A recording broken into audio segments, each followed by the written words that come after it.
Disclaimer, we'd like to note before the start of this interview that the opinions about to be expressed by the guest on tonight's Gettin Salty Experience podcast are that of the guest and do not directly or necessarily reflect the views of the host of the Gettin Salty Experience podcast.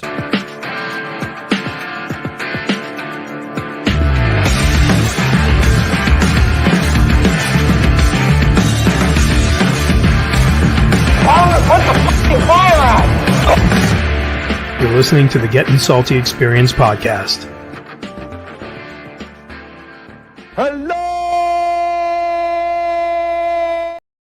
Hello, Darren DeFries, who's going to be busy tonight.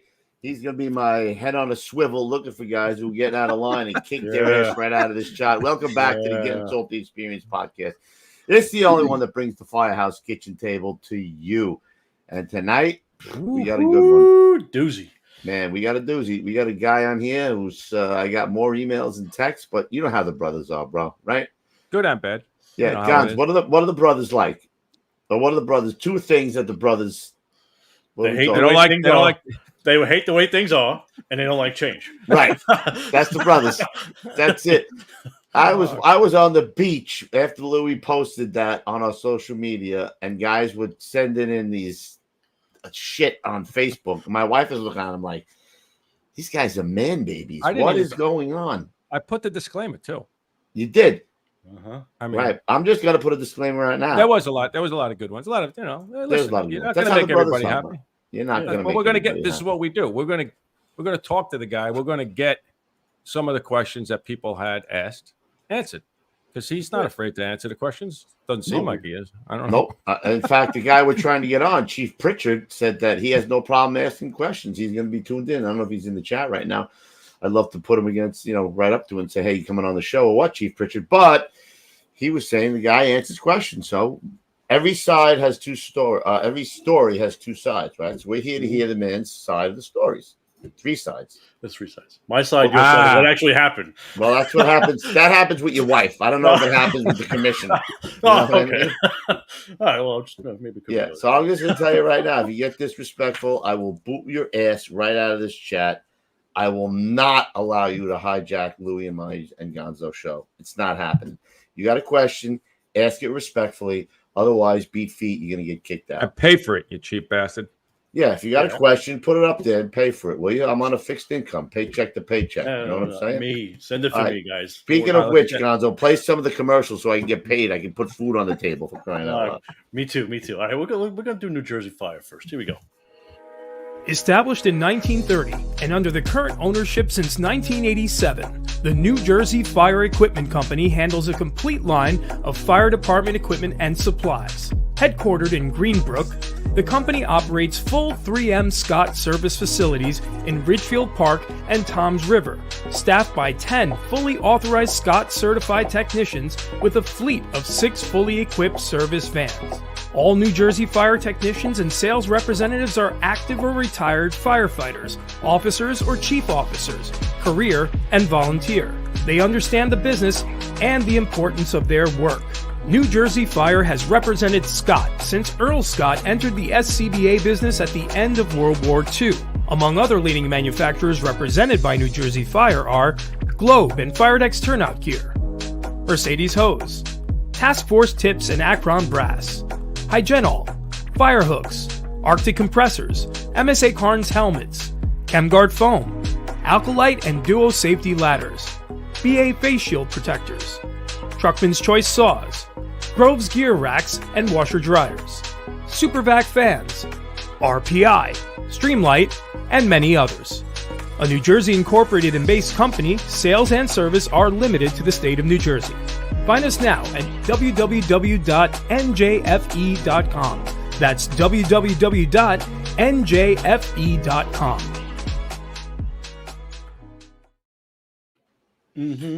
All right. Roll one more. The commissioner knows that, let's fine and don't make a lot of coins. So we gotta do what we can. We gotta scratch out some money. Yeah. He's smirking. He knows. Here we go. Armor Tough Firehouse Flooring was recently installed in Station Number 7, the newest of the DeKalb County fire stations in Decatur, Georgia. Meeting Deputy Chief Smith of Support Services, Vince explained that armor-tough interlocking flooring is the only floor that is tough enough to withstand the abuse of fire apparatus, along with fire personnel at a very busy station. Chief Smith explained, "The flooring in all of our stations over the years gave us multiple problems. We need a floor that can last as long as the walls and the roof. That's why we chose ArmorTough. The installation team came from New Jersey, and in 3 days, they had completed their work without any disruption to our daily operations. We were very impressed with not only the product, but with the workmanship as well. I highly recommend ArmorTough for your station's floor." Call Vince today for a no-obligation quote at 908-917-7697. There we go. Guys are asking how you made out in the storm, Guns. Yeah, I got stuck. Yeah, why don't you tell him? He made out really good. He stayed with me for about a week. Listen, now you can't leave. The kids were calling him Uncle Gonzo, but by the time he left. It was a permanent fixture at the kitchen table for a little while. That's all right. Did you have a lot of water? No, the flames weren't flying over the. No, but I'm saying you didn't get hit then over by you then. No, it was it flooded the north part of Florida in the Big Bend, as they call it up there. But that area always gets bombarded, man, when the storms come up that way. I guarantee you that the hurricane wouldn't blow your hair out of whack, bro. That's for sure, bro. I'm trying to make sure. I appreciate the comments, by the way. Good for you. All right. Remind me, we got to do health and safety tip towards the end. Yes. All right, Constance, I'm leaving that with you. Gotcha. All right. Let's bring the man in. Anyway. I don't know if you want to call him Tom. You want to call him the commissioner. You want to call him Mr. Von Essen. The commission. Oh, you're like Tom, though. Like you call Ed Kilduff Ed, right? I got Ed. Right. You bring him in then, Lou. You bring him in. Oh, yeah, you ready? All right, yeah, I'm ready, man. Big stuff. Former FDNY Commissioner Tom Von Essen. And there he is. Supposed to go boo. Look at the hair. He wanted booze. We're not giving him booze. That's why I said no, but I was, he had to keep his. He said he had to keep his wits about him. He didn't want to get off to, a bad start. Yeah. You started off with a good name there. Kilduff was top of the line. There you go. See, Ed. I like to call him Ed. Yeah, Louis calls him Ed. I call him Chief Kilduff. I don't know. Call him whatever you want. He's a good man. I felt funny calling you Tom. He said, "Call me Tom." Like, I don't know about that. I don't like calling him. It's the Tom. voice. All right, let's do the patriotic. We got to get patriotic. Let's do the pledge really quick. Here we go. I pledge allegiance to the flag of the United States of America and to the republic for which it stands, one nation, under God, indivisible, with liberty and justice for all.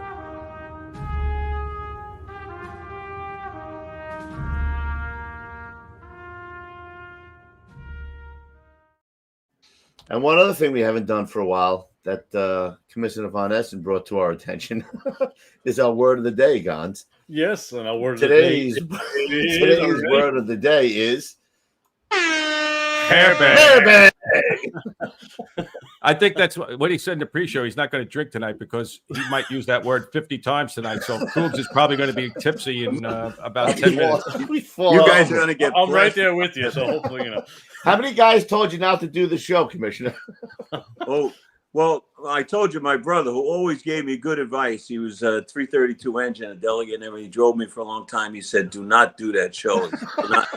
He said, "Those guys that do the show are good guys." He said, "But you get some real blockheads that call in." What about hairbags? And he, All right, let's take it easy. You just got here. Well, all right. I'll back it up. Before, I'll back it. First of all, thanks for coming on the show. Even though your brother told you not to come on the show, we appreciate it. Yes, we do, Commissioner. He was always right too. This time he's wrong. This time he's wrong. We're going to make sure. This time he's wrong. All I right. hope Scalasciuto's watching too. He probably not watching. I don't see him anymore. Anyway, let's go back a little bit to the beginning because guys probably don't know. Let me find your thing here. A little bit about your history on the job, Commissioner. Tell us about what made you want to be a fireman. Was anybody in a family of firemen or? No, I didn't come from a firefighter family. I was in college and I was a real screwed up a couple of times, got thrown out a few times. I had joined an officers program. They threw me out of the officers program. I was in submarines. So I went in submarines for a couple of years, had a wife, a baby, another baby on the way. I came out. I really needed a job. So I went on thinking I'll go back to school now and study and leave and get another job. But then when I finished college on the job, I really loved it. It was so much fun. The guys in South Bronx that I worked in were just a really great company, Ladder 42.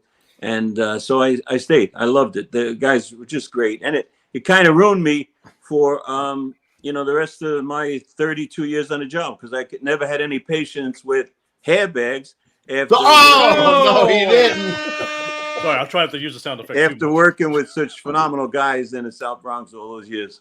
Well, he got on in 70, which was like the middle. What was that like over the there? war years? How was it over there? It was crazy. I mean, they say that the worst years were 65 to 75. Those are the worst years, I think, in the fire service as far as fire duty. So I caught quite a few good years. And then, they were the worst years, but it was busy for a long time. The company I was in was an occupied area in 65. And then it became more and more and more vacant as the neighborhood deteriorated. So it was the South Bronx, Harlem, parts of Brooklyn. That's where, all the crazy work was at the time. And that's where everybody, made their bones. It was just good places. The good guys stayed. The other guys realized they were in the wrong place. And it was a terrific experience, I think, for a young guy. Some of the guys you had to weed out, right? They didn't know necessarily that they were in the wrong place, maybe, or did those guys just, the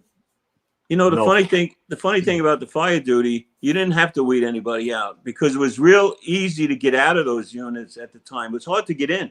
So when you got in one, you could easily get out if it was wrong for you. Right. It wasn't all the guys that left weren't bad guys. Some of them just thought like, well, what's the point here? I'm getting paid $1. The guy in Slow House is getting paid the same $1. What am I doing? Taking all the risks and everything. So the guys had to be a little nuts, but I enjoyed being with guys who were a little nuts. Was Who some was of the guy that you remember? Okay. I was just going to say that. your senior guy there? Was it, who was your senior guy? Were there a lot of World War II vets that were senior guys there? Yeah. Well, they weren't that old, they weren't World War II vets. There was one or two guys, they kind of left. It was so busy that the older guys really left, The old guys were like 35 and 40, an old guy. Then it was just so much fire duty. And they called the house the Elephant House at the time because the guys were so big. I was about, 6 foot, like 190, and I was tiny at the time. And guys are really powerful and strong guys. The house next to it, we were the Elephant House. The engine was La Casa Caca. That's La Casa Caca, right? I've heard that. The guys in the truck, it was German guys. Everything was clean and spotless. The guys in the engine, I think, deliberately kept the place as shitty as possible just to annoy the guys in the truck. That sounds about right. Yeah. Nothing changes, That's it. But did you start becoming interested in the union and representing the guys? I finished college. I finally got my act together, and then I got a graduate degree, and I was going to teach. And then I started teaching, and I realized I didn't like kids as much as I like my own kids. So I said, the guys in the union had asked me to run, and I said, I tried it, and I wound up winning. There were like 8 guys that ran for trustee, and it was a runoff, and then I won. And it was just for a change, Yeah. And I liked it. I there's a lot of parts of the union you don't like. You don't like all the work you have to do for the hair bags, but you do like you do like what you do for the good guys, because a lot of good guys get jammed up, and you want to help them. So that was the fun part of it. The other guys that if you had a business, you would have fired them too. But that's the union's job to represent everybody. Right. Wait. So you were a delegate before you ran for trustee, though, right? What made you want to, where did that come from, though? Just time. I didn't want to be a delegate. The delegate was a senior man. His name was Werner Van Helsing. He was about 280 pounds. Bunch of krauts up there, man. Yes. He came up to me one day and he said, "You're the new delegate." And that was it. He didn't want to do it anymore. So he said, "That was meines Lieblingsfarbe." That was Yeah. it. So I was a delegate. Yeah, I know those. I used to get calls at like 11 o'clock at night. Hey, Kev, because I was a delegate. Listen, I went down to the quartermaster. I'm supposed to get 2 pairs of shorts. The guys only gave me 1 pair of shorts. I'm like, you're calling me at 11 o'clock at night? And you needed to call me at 11 o'clock at night. To let me know that you only got 1 pair of shorts? Right. What? It really Yeah, is so a thankless job, man. You get to the union and you see another side of the job, Right. So then you ran for what? Brooklyn Trustee? No, I was a Bronx trustee. Oh, and then- Bronx. I'm sorry. Then I ran for secretary, and that's when I started getting involved in safety, which was really an eye opener for me, because I always thought that as busy as we were, we really weren't interested in safety. We were very aggressive. We enjoyed the excitement, and I saw so many injuries and everything that I thought were unnecessary. I saw, and we talked about it before, the good chief, the conscientious chief that made you do all the things to keep you safe. You didn't like him. You liked the other guy who drank with you and let you do whatever you wanted to do. And he was the popular guy. So I got I turned off on it. I started to visit all the fire departments around the country. And I found out that the safest fire departments, the ones who were able to train and equip and everything else, are the ones that didn't do any fire duty. And it was really hard to keep guys safe, because even if you don't do fire duty, you're going to get a fire once in a while, and you really have to be prepared. And I don't think our job worried about that years back, training everybody and keeping everybody sharp, because they thought all the guys were doing fire duty. Well, they knew what they were doing. You don't have to bother with them. You know what I mean? So you kind of let go all the people would need the most training. The people will get fires infrequently. So it opened up my eyes, and for me, safety became like a mandate for the rest of my time on the job, and for my rise up in the department or the union, and then president, and then fire commissioner. Right. When were you in the union? From what years? Do you remember? Yes, 83 to 90. Wow. We all got thrown out because we had an arbitration that we warned the guys not to go to. Nick Mancuso was the president at the time. He begged the guys not to go. Bruce Simon was a really bright labor attorney. He begged the guys. He used to come to meetings. Do not go to arbitration. Do not go to arbitration. You have so many perks in your contract that you aren't even aware of. When you go to an arbitrator, all that shit disappears, and then you're almost starting all over. We had battalion detailing. I mean, what a perk that was. You never got detailed out of the battalion, right? So that was a lot of money for the guys in the pocket, because you had to detail more people in every battalion, because you couldn't take 5 guys from one battalion and detail them to 5 battalions. Right.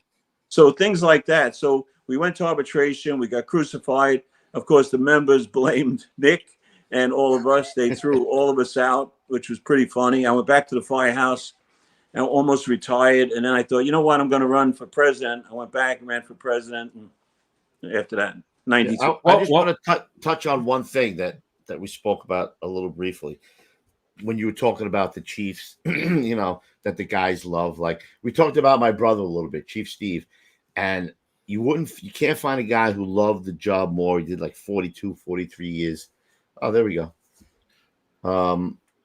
And he was a professional. He loved the job. He loved to have fun, but he was a professional. He wanted you to wear the right uniform. He wanted you to drill. He did not put up with any drinking in the firehouse and nothing like that. And the guys couldn't stand him for that. They like the guys who they think is a great guy. The great guy who hangs out with you or, let you get away with shit. So that's the whole misconception on this job that drives me fucking crazy. The guys that the brothers deem as really great guys. Me and Louis say it all the time. Are they really great guys, man? Like when I got on the job, I used to write things down in a little journal about how I would check the rig. The guys took it and tore it up and threw it in the garbage on me. So, I mean, if you wore your rope or whatever it was, the guys used to hide it on me. I don't wear that. We don't wear that, So, well, hold on. You could still have a guy who's less, what's the word? Down the line or less strict. And still, less strict, and he could still be sure a great guy. I mean, it's not one or the other, but right. I get to bash somebody just because what I say all the time is I know Steve. I grew up in Kevin's house. Like I was in his house every day. His father was on the job. His two brothers were on the job. So I know Steve as a ball breaker, funny guy. You know what I mean? Like, but in the fire department, he was, like he said, he was straight on the money. I would see him at jobs, and it was all business. You know what I mean? If you did the right thing, you never had to worry about the guy. But they didn't like him. So I never understood that logic. Yeah. Well, it's I think it's pretty much systemic, and I think it's pretty much always been like that. I don't know the answer to it. All I can say is the more work you have, the easier it is, I think, to manage the guys. You know what I mean? It's when you have nothing going on that the guys become more of a problem. Like they don't know what to do with themselves. So you get yourself more in trouble, and then there's more stuff that the chief has to react to, and then they're annoyed at him because he's putting a hammer down on them and stuff. So when there's plenty of work, years ago you came back, you had a beer after a job, and you thought nothing of it because an hour later you had another job. You can't have a beer and a beer and a beer and a beer and have 12 beers and have no work and then get a call. Now you're shit-faced.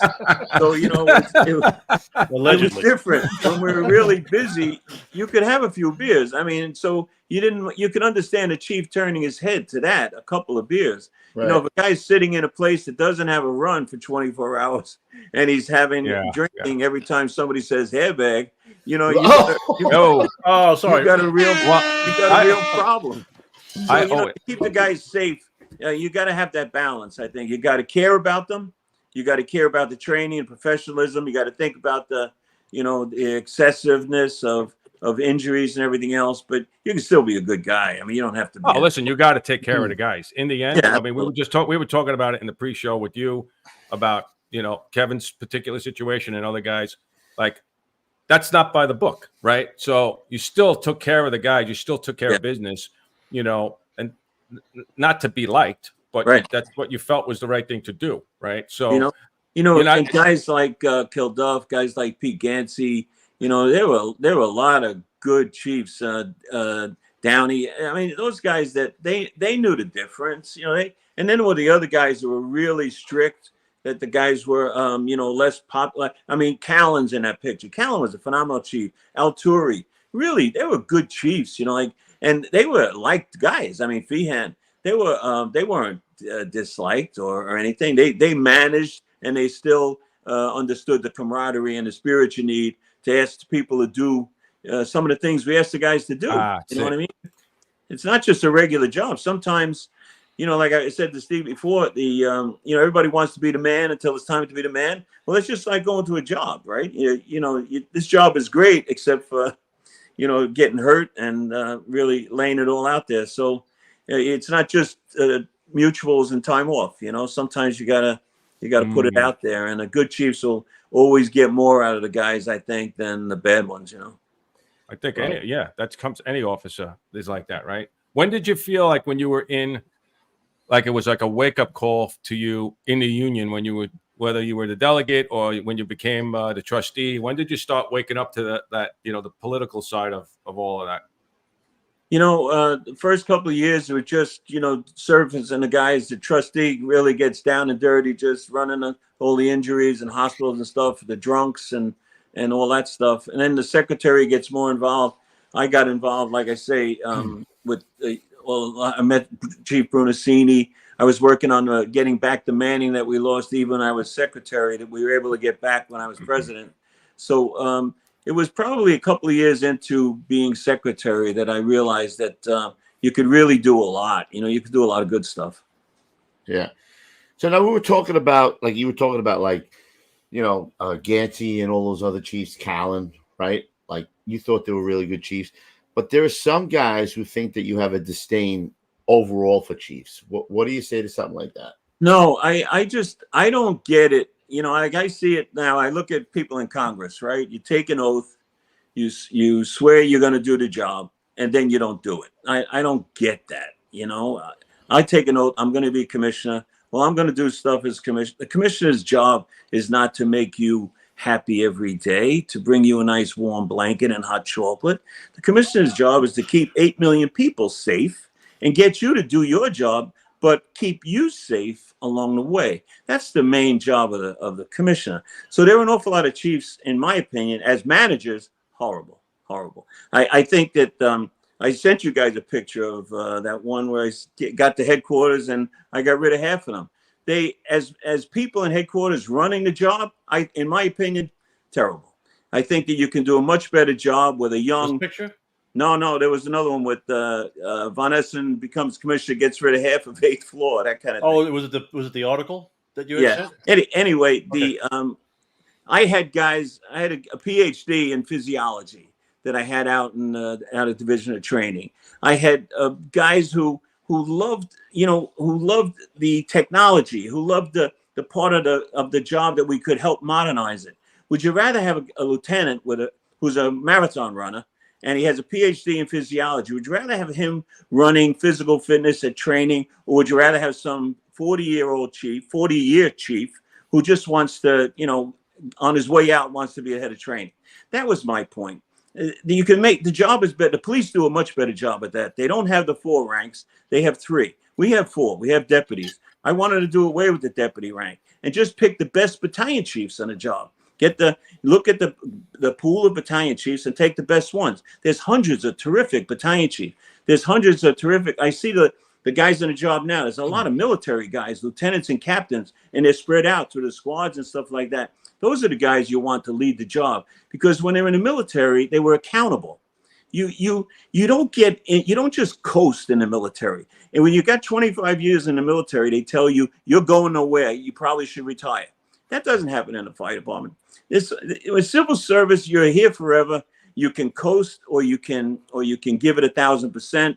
I wanted everybody to give 1,000%, or else just go back to the firehouse or retire. Yeah. That's my feeling about the chiefs. I think they're lousy managers in general. I think this baloney about having a chief that's a fire commissioner is silly. I think one of the best ones we ever had was Safer. He walked in there and he said, "Holy mackerel, you guys are a rinky-dink operation here. We're gonna get a headquarters. We're gonna do this. We're gonna modernize. We're gonna do this." I was in the union and I realized, wow, we don't have to be second fiddle to the cops. We can really get emergencies. We can do this. We can do that. We were always behind the cops because we were always pissed off. Every mayor we've ever had, we figured a way to have them hate us. And Giuliani was the first one that didn't. He loved us. He loved me. He loved the guys. And he gave us so many things other than the 2 zeros, which the guys will always whine about, that Giuliani has said to me, "I'm so sorry I did 2 zeros. I should have just done one." You know what I mean? But that was you just took the words right out of my mouth. So before we get too fat, I just want to say one question because you get me wound up. I'm sorry. I know. Listen, we're good. This is it. So Commissioner, let me ask you this. So when you get back to the story with the chiefs, so it's the system. It's not the guys so much. It's the system, right? Or no? Some of those guys are great guys. Are you kidding me? That's what I mean. You want to hang out with them. You want to be with them at a fire. You don't need somebody that's running the Office of Information Technology and just say, well, he knows how to do Firefox. And that's what I'm saying. He's 30 years in the fire, 40 years in the firehouse. He's a grunt. He knows how to deal with guys, men. Right. He knows how to do it. Now all of a sudden he's in charge of this. That doesn't make any sense to me, right? So it's not their fault so much. I don't know why guys would say that you had dislike for those guys if it really isn't their fault, because they've that's the path, right? Isn't it? Or no, of course. Well, of course, the chiefs are going to say Von Essen hates us because I just got rid of half of them in fire headquarters. You know what I mean? After September 11th, they just went back to the way it was. So you guys haven't witnessed any change in improvement of the management. But you don't have to in the firehouse. You just want to be left alone and have fun and go lift weights and train and have fun with the guys. When the commissioner's job is to make sure overtime's not abused. He's to make sure medical leave's not abused. He's to make sure that everybody is safe, that all the procedures and everything are in place, that there's not prejudice, or there's not all these things that can go on in a firehouse. So you need people to help you do that. The civilians do a much better job at that stuff. The chiefs belong, in my opinion, And people don't agree, and that's fine. They've never run the department or seen what I've seen in the union. The best people are guys like Safer. Joe Bruno was a great commissioner, but he had a horrible time with the mayor. You have to have the support of the mayor. I mean, I was very fortunate. I mean, Nigro spent 8 years with the worst mayor in the history of mayors. I mean, has there ever been anybody worse than de Blasio? I don't think so. So you can only do so much when you have a mayor that really is horrible. And now Adams seems to be, on the same track. They've got Banks, who's running the fire department, the police department. It's not a good way to go. Well, that's another thing. You guys, what's your next question? Let me just. He's wound up, baby. Well, he's wound up, baby. I'm gonna just push back a little bit. Like you said, they should get rid of the deputies, but there are some good deputies out there. I like to think my brother was a good deputy who did not put up with overtime abuse, did not put up with medical leave abuse, and he ran a fire because I drove him my last year before I got out. I thought he was a great chief. So I think sometimes they feel like you're painting with a wide brush, like all the deputies are no. So that's the point. It's not the individual deputy, right? Let's say there's 40 deputies. Right. Those guys could be 40 senior battalion chiefs, and you could take the best battalion chief instead of having to take a deputy. That's the point. It's not the individual; it's a system.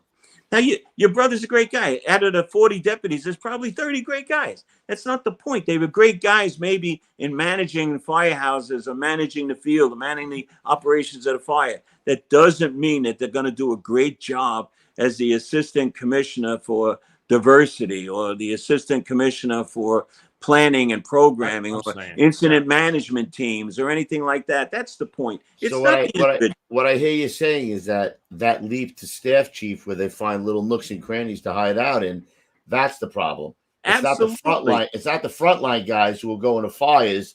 Absolutely. Oh, okay. And that was money with those guys are great guys. Those guys, you have to have them for fires. I mean, God, you got to have those senior chiefs who have been around. I would imagine a big problem in the department today is that there's so few chiefs that actually have fire experience. Right. I mean, I see a lot of the guys that they came on in 2000. They came on in 1998. Well, since 1998, you haven't had a lot of fire experience. So that means it's all book learned. And it's all, learned from wherever they're learning all this stuff. It's not the same thing as, being in combat. So it's much harder for them, I would think. But a lot of them are going to do a great job at it. It doesn't mean that they need to be running, operations and fire. I mean, when I came on a job, they used to call fire prevention Lourdes, right? Because anybody who was there on light duty in fire prevention, they had a miracle. They were cured. So they used to they went right back to work. Lewis. You know what I mean? I could see myself getting cured over there. That's for sure. Absolutely. But I mean, that's the point. That's the point. Fire prevention is very important. We should be trying. See, you guys can laugh. Like, you don't want to prevent fires. You want to go to fires. Very true. If you're the commissioner, you should be trying to prevent fires. Right. Duh, right? I mean, that's your job as commissioner. It's not to let you guys have fun 24 hours a week running a fire. It's to prevent fires. Have you ever seen a commissioner come out and say he really wants to prevent fires? No, because the guys will get pissed off. It's nuts. It's nuts. So we started fire safety education and fire prevention. Tried to bring a civilian in to run fire prevent. You can't have fire guys running fire prevention. There should be a fire chief there to make sure that this crazy civilian engineer doesn't do anything stupid to put firefighters in danger. Absolutely. But all these processes and everything else, that's a big business, fire prevention. It's a big business. It should be run like a big business. You know what? They came up to me one day when I was in fire prevention? They said, Commissioner, I said, I got a call. I told them, I said, I got a call that you guys won't let the Secretary of Navy land on the Intrepid. They said, yes, Commissioner, it's a museum. So I said, the Intrepid is a museum? He said, yeah. I said, so I'm going to tell the Secretary of Navy that he can't land his helicopter on the Intrepid because you guys say it's a museum. get out of here. Put an engine there with a charge line. If he crashes and burns, put the fire out. What are you kidding me? This is the mentality. So this was the thing I wanted to ask you, and it kind of segues into this. So, I mean, even for myself, I think before you even came on, when we had the little issue with the computer, I was talking to Gonzo, and I'm like, why wouldn't they take FIFA? They took Tucker, right? And that comes back to your point. Like, do you feel like the guy who's is the commissioner, or the gal is the commissioner, should be outside of the fire service? Is that what do you think about how that generally works out? Because the way you were just explaining it, you feel like it might work better for that type of scenario.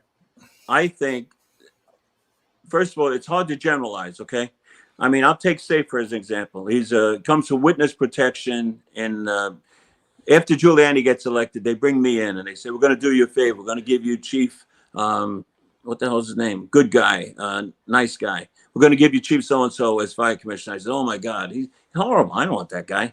And I said, "He's a great fire chief, nice man. He's what was his name?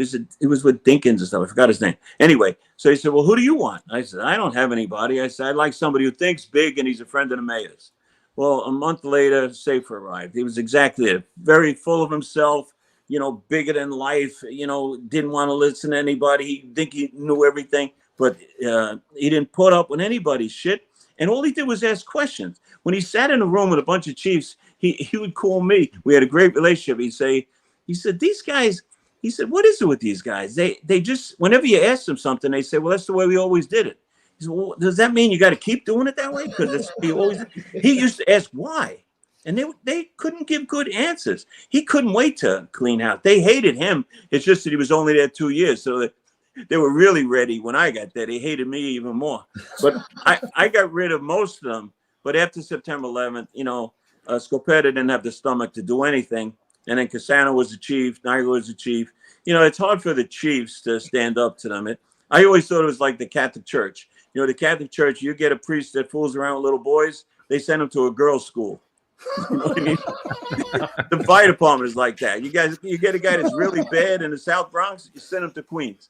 Well, after 20 years, you had some really bad chiefs in Queens. So what do you think is going to happen? Are they breaking the guys in the right way? Are they teaching the guys the way it should be? The way they do it in Harlem, the way they do it in the South Bronx and Brooklyn and all the good? No, Manhattan is they never had a lot of fire duty, but they had tough jobs, really tough jobs. No, so jobs you don't want to go to. The chiefs were really good chiefs, and they were disciplined. Why? Because they didn't want to walk into a building, and look like the way we used to look in the Bronx. I mean, we couldn't figure out a way to look more shitty with holes in the pants. Right. The quartermaster at least made us start to look like we were professionals.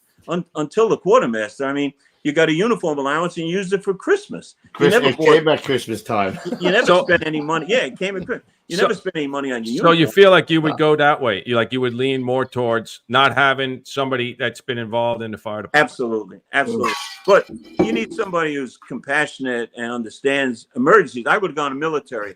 I had recommended to Bloomberg and to Adams to go with a former military guy, because the military guys are accountable, but they also understand warrior mentality. They also understand people who put their lives at risk. I mean, she was a bad choice from the beginning. She was a de Blasio person. She took no advice. She just she hid in the office every day. I think she was afraid. She was a disaster. But she was a party planner. That's what her resume was. She was a party planner. She was just a real political. You can have a political appointee. I mean, they used to be like that. Joe Bruno was a judge. He became a judge later on. Joe Spinato was a big commissioner. Joe Hines was a attorney general, a district attorney. So you've always had political people, but they also understood, how to manage things. I don't think she ever managed anything, No. Let me ask you a question, Commissioner. I'm speaking about the optics of it. When you went from the head of the union to the commissioner, do you think that was bad optics? Do you think that was? I mean, how would guys look at that? as going from. Like, how did that even happen? Yeah. Okay. So one of the reasons I thought I would do this show, one of these. You never did that before. One of the reasons I actually agreed to do your show against the advice of my brother. I'm just gonna say that I saw some of the comments. I saw some of the comments on a letter I had written to the Post, and one of them talked about how I committed treason. And I thought to myself, this guy might be a nice guy. He might have an IQ higher than 40, but he might not. So I thought I should at least be able to explain to you guys what happened. We did a tremendous amount of work for Giuliani, mostly because the city was in the toilet. Dinkins, our guys hated him. They hated him, out and out hated him. I became president, and I said, well, even the screaming union guys on my board all were in favor of supporting Giuliani. So we supported him. We really supported him. We got 500, they call them poll watchers. They were certified by New York State. Danny DeFranco did an unbelievable job organizing everybody. My brother was doing it in Brooklyn. We had a lot of guys that really helped out in every borough. So after he gets elected, he's very appreciative. And like I say, he brings me in, finds out who I want to be commissioner. They bring in Safer. Safer and I had a great relationship for the 2 years. And then he calls me one morning and he says, and I had heard the rumors that he was going to PD. He always wanted the PD. He was basically a cop. Yeah, he was. And I guess he took the fire department as, second choice. But he was great for us, I thought. And then so he calls me. It's like 7 o'clock in the morning. And he says, I'm going to PD. I start cursing at him. I don't want to curse now. You can. And I said, you fuck. I said, I can't believe you're doing it. Don't hold back. I said, but you've been great for us. I really appreciate all you've done. I wish you good luck. He said, there's another part to this. We want you to become fire commissioner. I said, what are you, crazy? You're going to get me killed. I said, I'm running for election. I'm running for election in August. I said, guys are crucified. Don't throw my name out there, because I know what they do. They always throw 3 names out there. They know who they want, but they throw 3 names out there just to see what the press and the reaction is. So he said, no, you're the only one. I said, really? So he says, yeah, if you want it, the mayor's going to call you. I said, yeah, I guess. I went in my room. My wife said, what's that? I said, they want me to be fire commissioner. She says, what? We were like, nobody, the people that hate you don't believe anything. What's that? It's a stack of money in there. That's what it was. I'm just kidding. Yeah, it was weird. So anyway, then I go over there. They vet me out, down the basement all day. And there's some really good stories about what happened that day. And the guys in the union were drinking all day. And they weren't using the word hairbag, but they were drinking all day. There was a lot. We had a bar in my office. So, then I became commissioner. And like you say, half the guys thought it was the best thing that ever happened, because now the fox is in the hen house.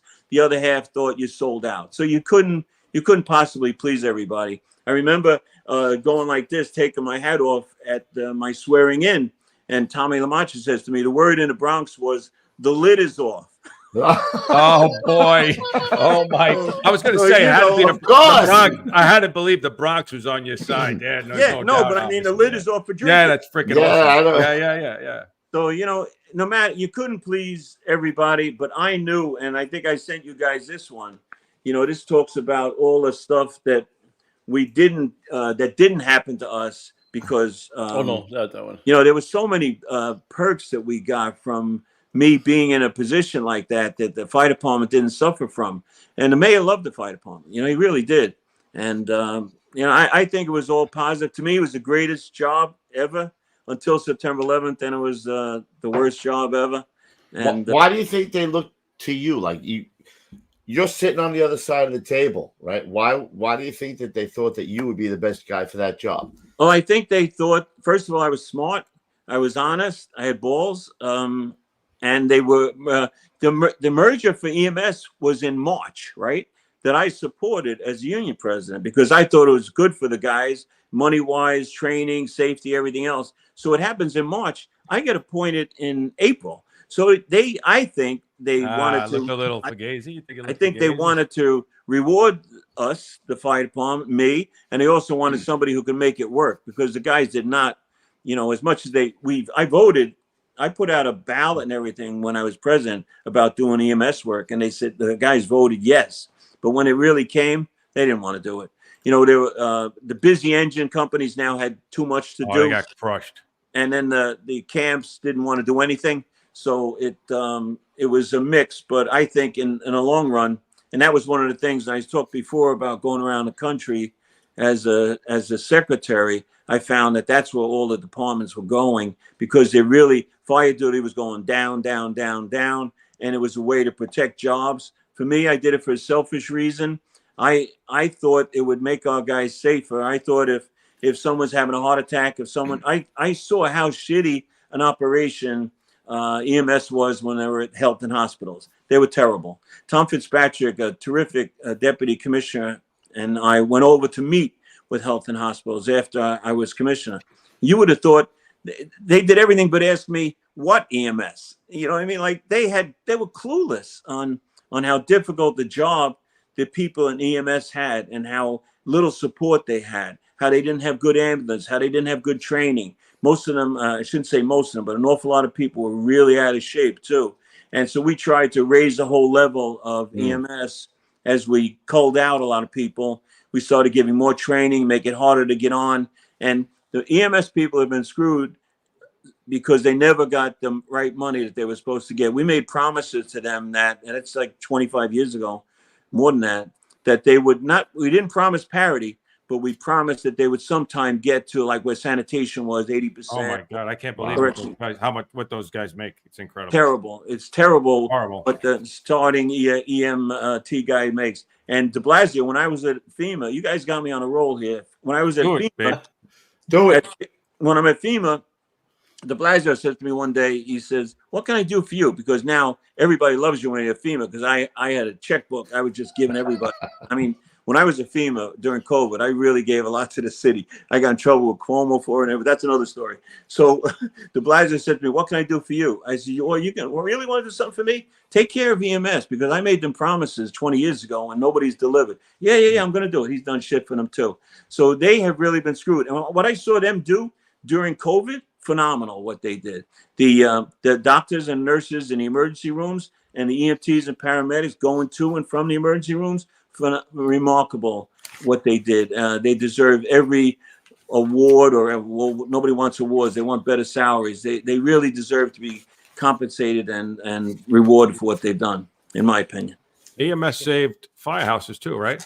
I was just going to say that, Commissioner, that was we would have been closing firehouses, no doubt. But during your tenure, I believe that you start 133.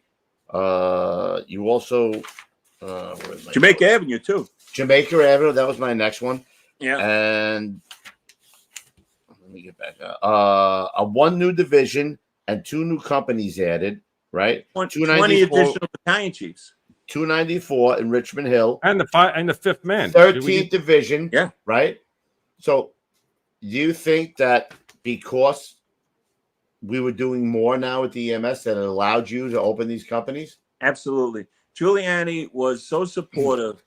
First of all, I was able to make a good case because I mean, you can see. I mean, you can hate me, but you got to believe I'm telling you the truth. I mean, you know, I've never had a reputation for being anything but an honest guy. Maybe not that smart, but not stupid and honest. Okay. And I could make cases to Giuliani and everybody else for stuff that I was able to convince them.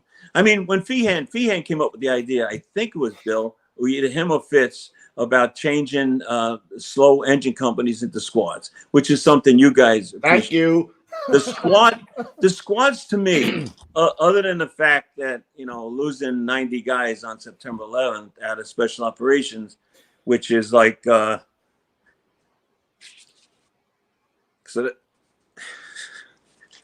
that's a separate thing.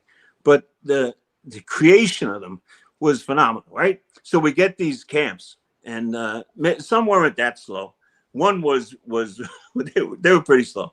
So we come up with the idea. Yeah, our squad was really slow. 288. Yeah, you can say it. You can say it. And again. So it starts because some of the chiefs are telling me. He said, "Boss, you know, I can have a fire and have nobody at the fire that knows what the hell they're doing." I said, "Really?" I said, "Yeah." And it's always in the best neighborhoods. It wasn't in the shitty neighborhoods. It's always in the good neighborhood. The good neighborhoods always got the worst. Yeah, worst section. firefighter. I said to my when we mother-in-law. were crazy in 1965, where was the worst fire companies? College Point, Whitestone, Staten Island, North Bronx, Eastern Queens. Really good. Those were places. They got the oldest piece of equipment. They got the oldest firefighters. They got the least motivated firefighters. And then all the good stuff was happening where the poor people were. So how do you help the chiefs get good people at the jobs? So the idea was, let's create the squads, and it was a big investment, but not like having 5 new companies, because we had the people, we had the engine, but we gave them more equipment, more training, everything else. There was an awful lot of training. So that's how it was sold. That's how you sold it. Yeah, I sold it. It was all me selling it, because no matter how much I used to go through this at the union. We used to sit with the 10 guys on a board, and we'd make all these arguments, and we'd say like, okay, well, we've convinced ourselves. Now we just have to go and convince the city. You know what I mean? It's great to sit in a firehouse and have all these solutions, but then somebody's got to go. The mayor ultimately is the guy who says yes or no for all this stuff. So we convinced them to do it, and it just it was phenomenal. And the best part of the squad was the way we did it. I don't know if I told you guys that, but we picked 5 captains, right? Good guys. Tommy Richardson, Dennis, really, what's the other guy? Tracy, terrific guys, right? So then we bring them in and we say, okay, I'll give you guys one pick. It was like a little league draft. They were pick. What it was. They could pick Lieutenant so-and-so. Each one got a pick. And then they would trade, and then we allowed them. Then we had the best part was the tryouts we had. So we have Terry Hatton. We put him in charge of tryouts. Oh my Terry God! Hatton, he was a phenomenal guy, but he could really be, he could be rough. So anyway, he has the tryouts. So the union sues me right away. They said they wanted the tryouts on paid, overtime. right? Yeah, on overtime. We were scabs. That's what we were. We were Oh scabs. my God, dude! The union wanted. So what did I do? I had it really fast before they could get to the arbitrator. So I had the tryouts real quick. Terry and Ray Downey are over there saying, that guy's he's slow as shit. He's fat. He's that thing. We don't want that guy. We don't want that. So they pick all these guys, and we wound up with a great group of people.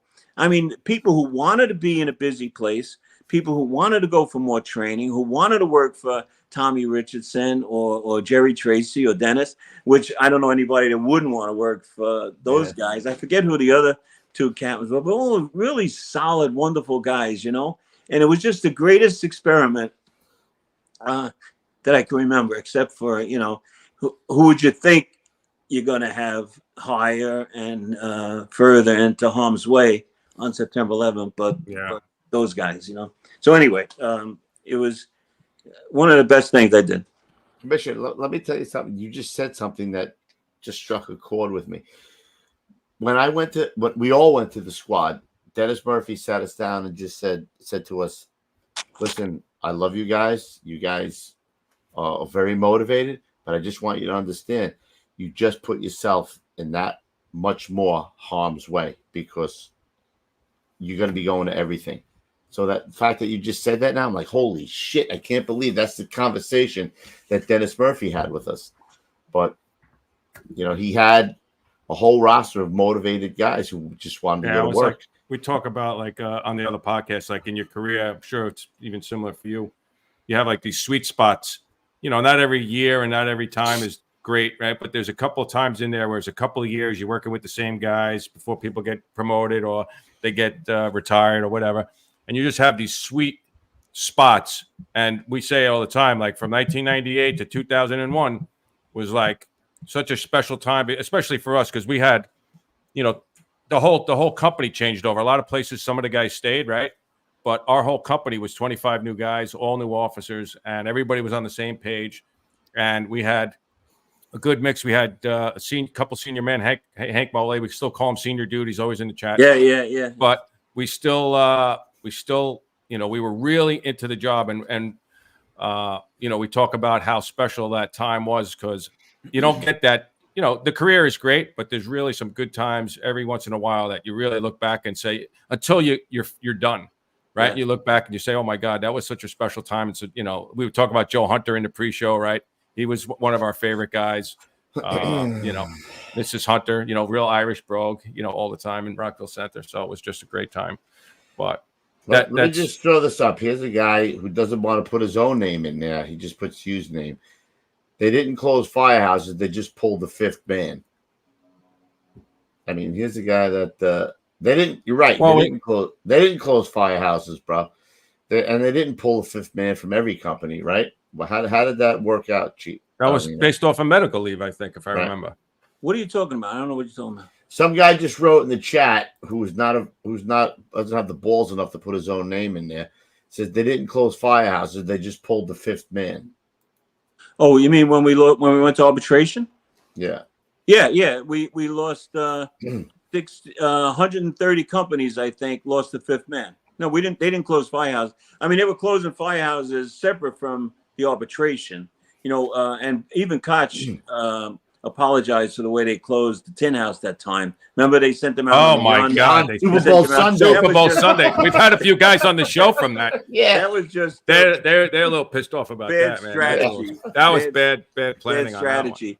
On that I mean, when did that happen that they pulled the fifth man? Because this guy's throwing out shit. The roster staffing. So it was I guess in 90.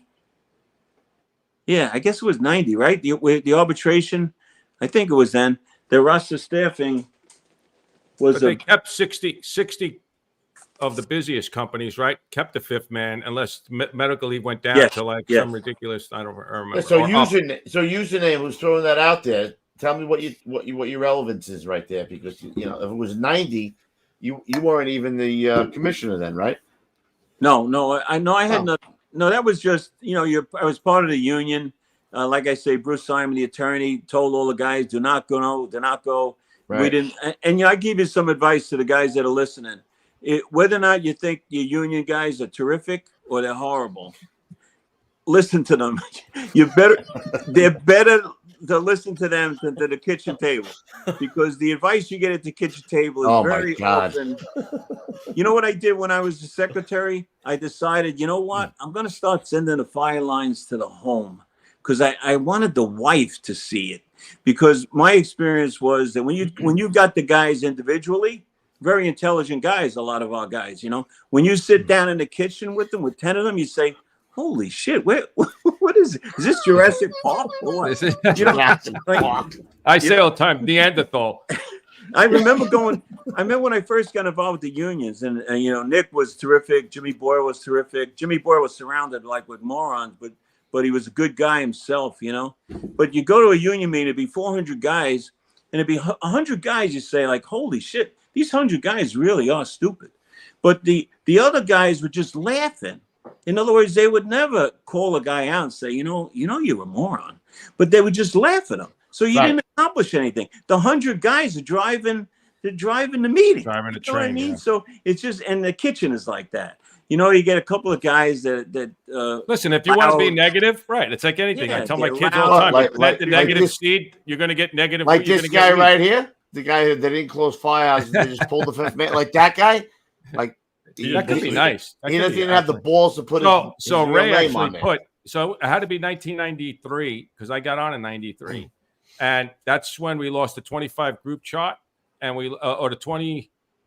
We went to the 25. 25 chart, right? went to the 24. Yeah, Right. And then we lost the mini vacation and some other shit, if I remember right. Like, right. I only had that for like a couple. But of he months. wasn't the commissioner then. No, I understand. No, I'm I just got saying. it. I got half of it back when I was commissioner, and that's a good story. You want to hear that one? Yeah, sure.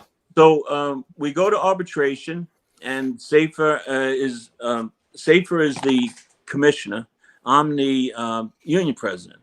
So we get this arbitrator, a guy named Arthur Gellhorn, really a distinguished old guy. I think he had been in the Versailles meeting or something. I don't know. He was a real arbitrator, really smart guy.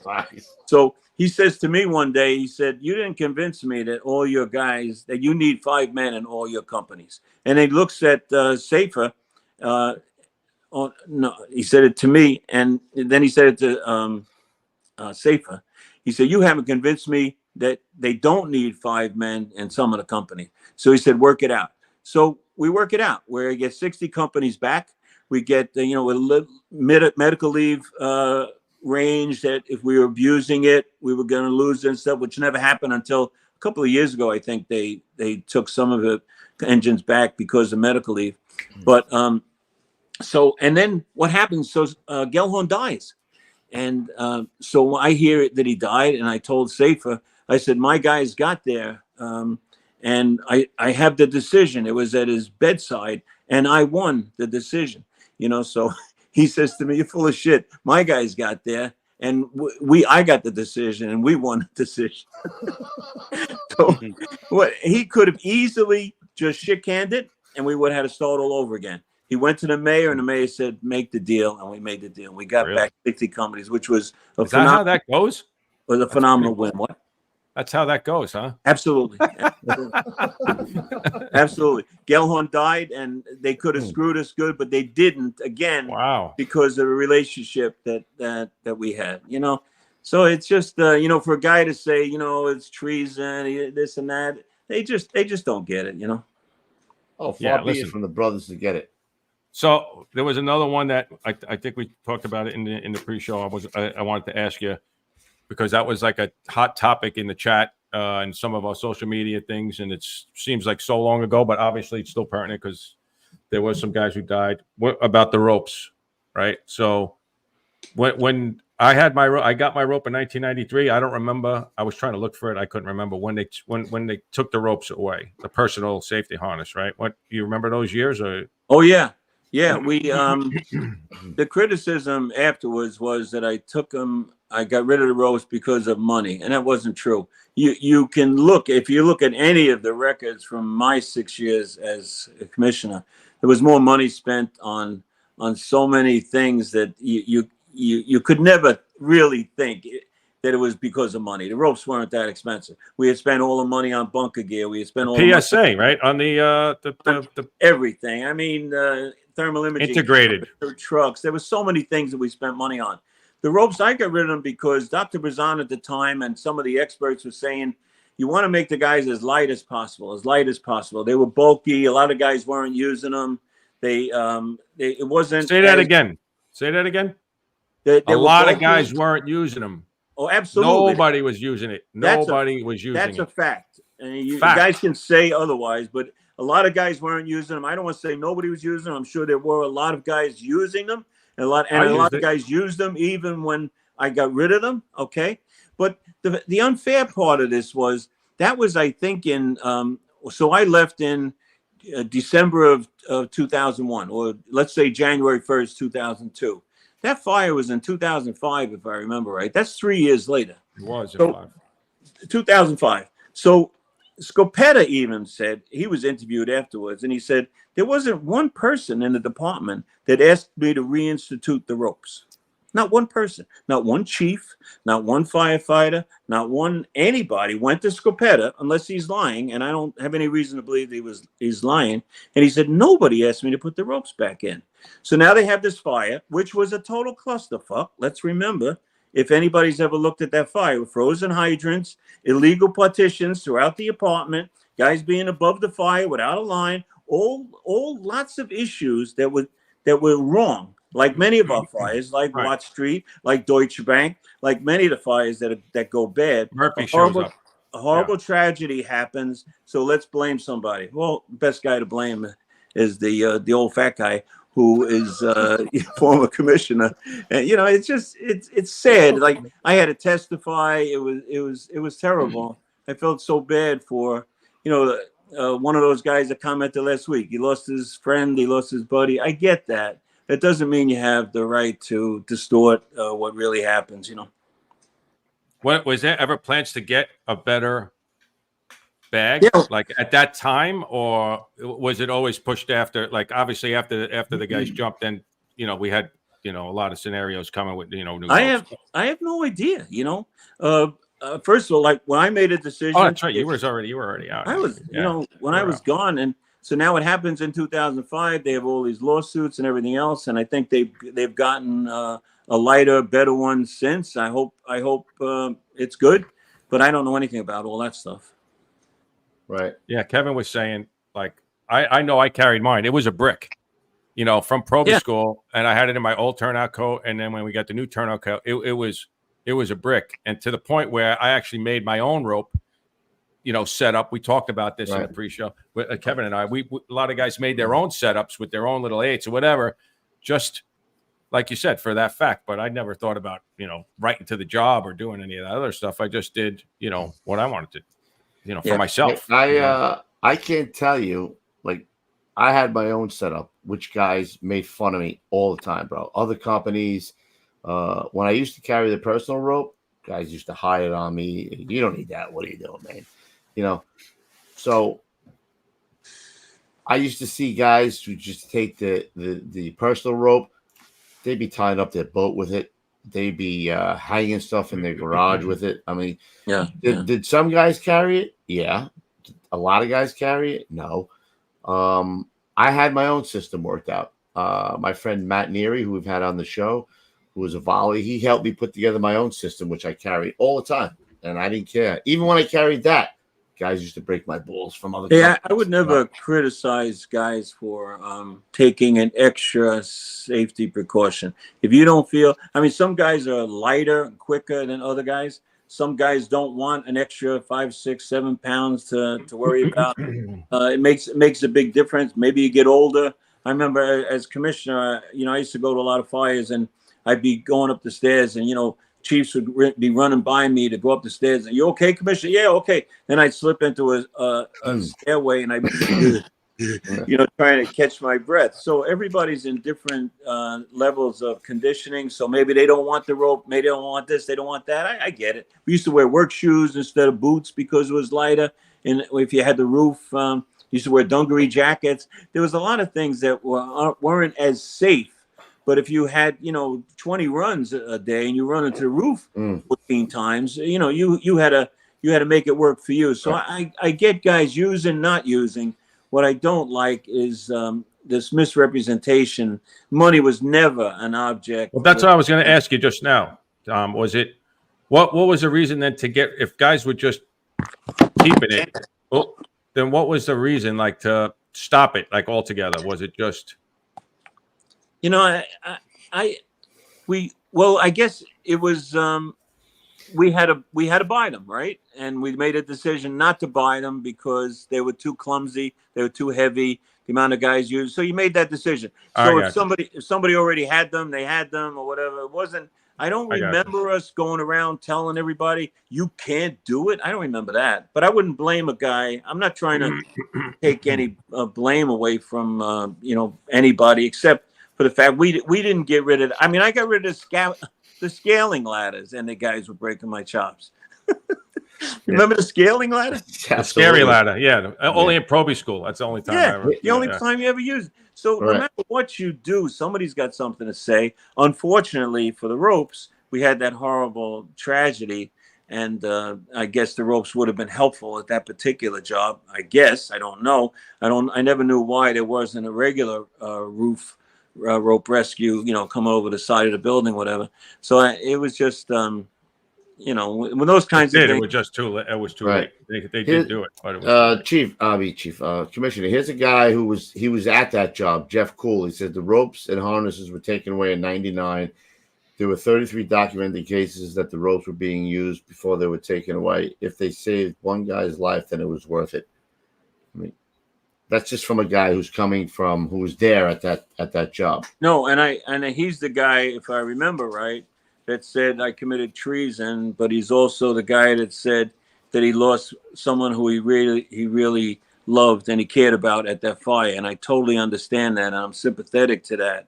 All I'm saying is the 33 times that rope was used, I would like to see the documentation of the 33 times. Was it somebody going up a portable ladder and he hooked on to help him raise a hose, or was it somebody that actually went out a window, using it? So we made a decision. It wasn't just me. It was people that we talked to before we made these decisions, that for 12,000 guys at the time, we didn't think this was a smart way to go. The guys would be better off not having the extra weight until somebody could come up with a better way to do it.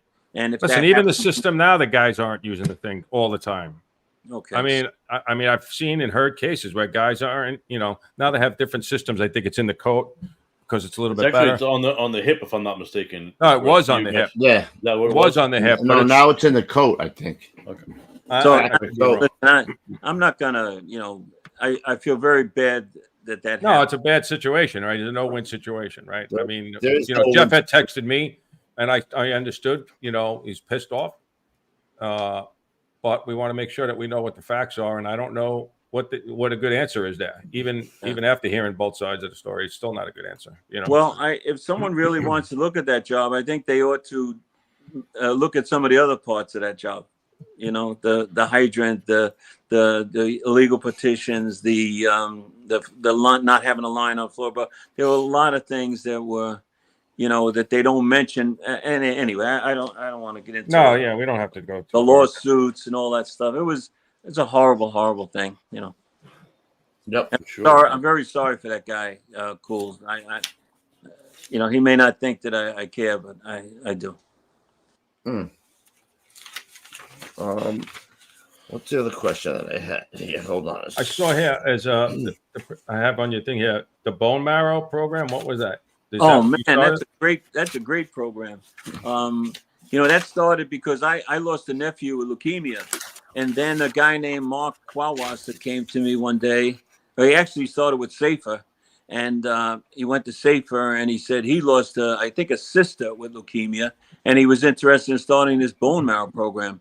And I don't know if they officially started it with SAFER, but then SAFER left and I got involved, and we really went with it. And what happened was it's now the biggest program, I think, in the country. I think more, and we're the perfect group, of guys, because we got balls. We're not afraid of a little pain. They say it's like a real. I've never been selected to give bone marrow. Now, when you're old, they don't want it.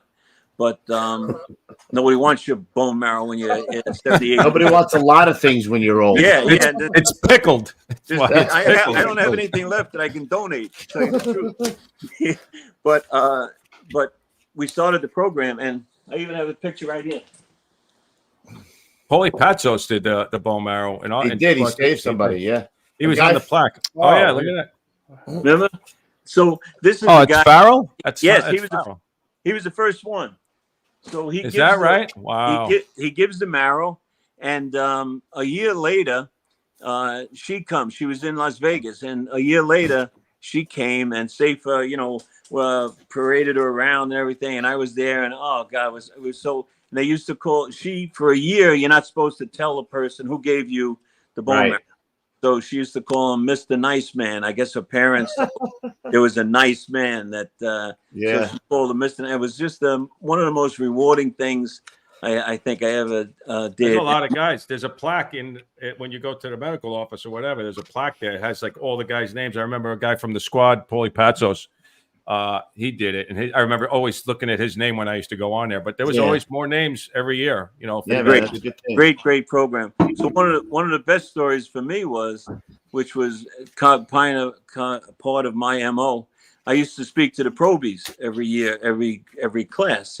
So I speak to them, and I would say, we have a voluntary program to join. If you can join the bone marrow program, you give a sample and everything. And then I said it's voluntary, but I use the list when I decide where people are going from proby school, like what units they're going to. So the lawyers come to me and they say, you can't do that. You can't threaten them about you're not going to get the company you want if they don't join this voluntary program. But I kept doing it anyway because I didn't really We'll put the thumb on them. You know what I mean? We'll put the thumb on them. A little pressure. Great program. I got a couple of questions here that guys sent me here, so I'm going to just shoot them to you. All right.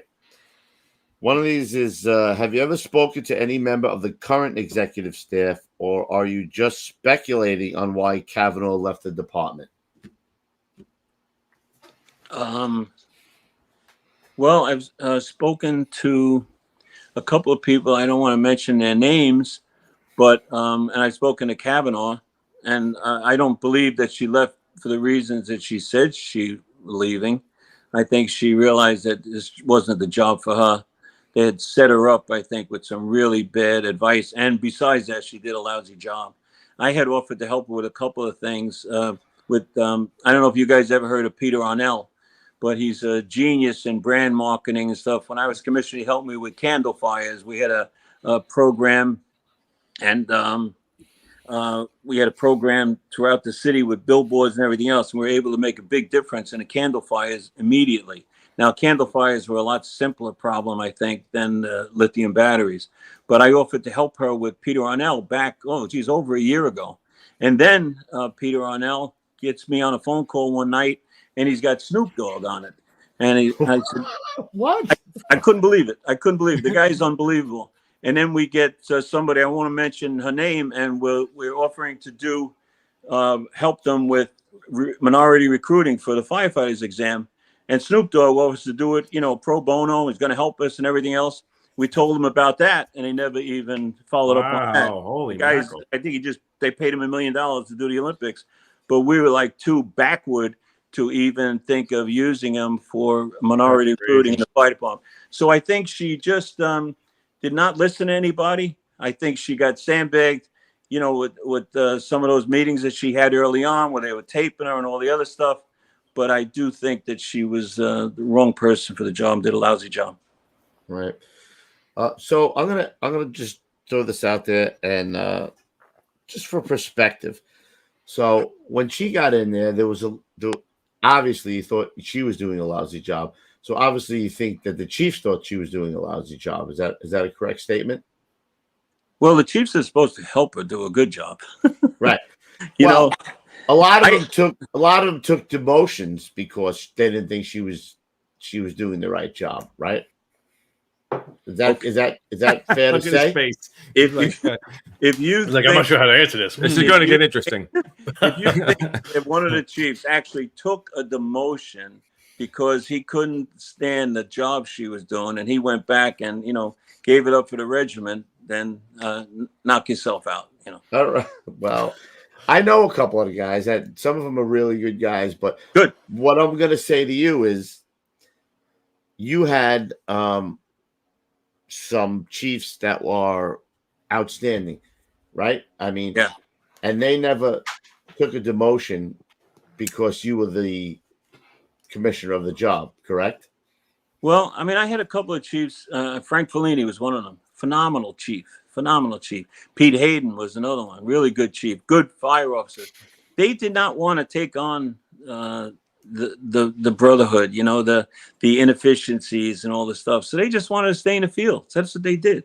So I totally respect that. I was going to say, there ain't nothing wrong with that, man. If you realize that's above your head, absolutely. Chief Hayden will put him. Yeah, Chief Hayden will die on the sword for the guys. I mean that. Yeah, absolutely. Yeah. And as a whole, what I'm saying to you, you had Gansey. I mean, you had all those chiefs who never said, "Hey, I don't want to work with this guy," right? Right. But she had a bunch of chiefs who said, "I can't do this." I mean, she's not doing a good job, right?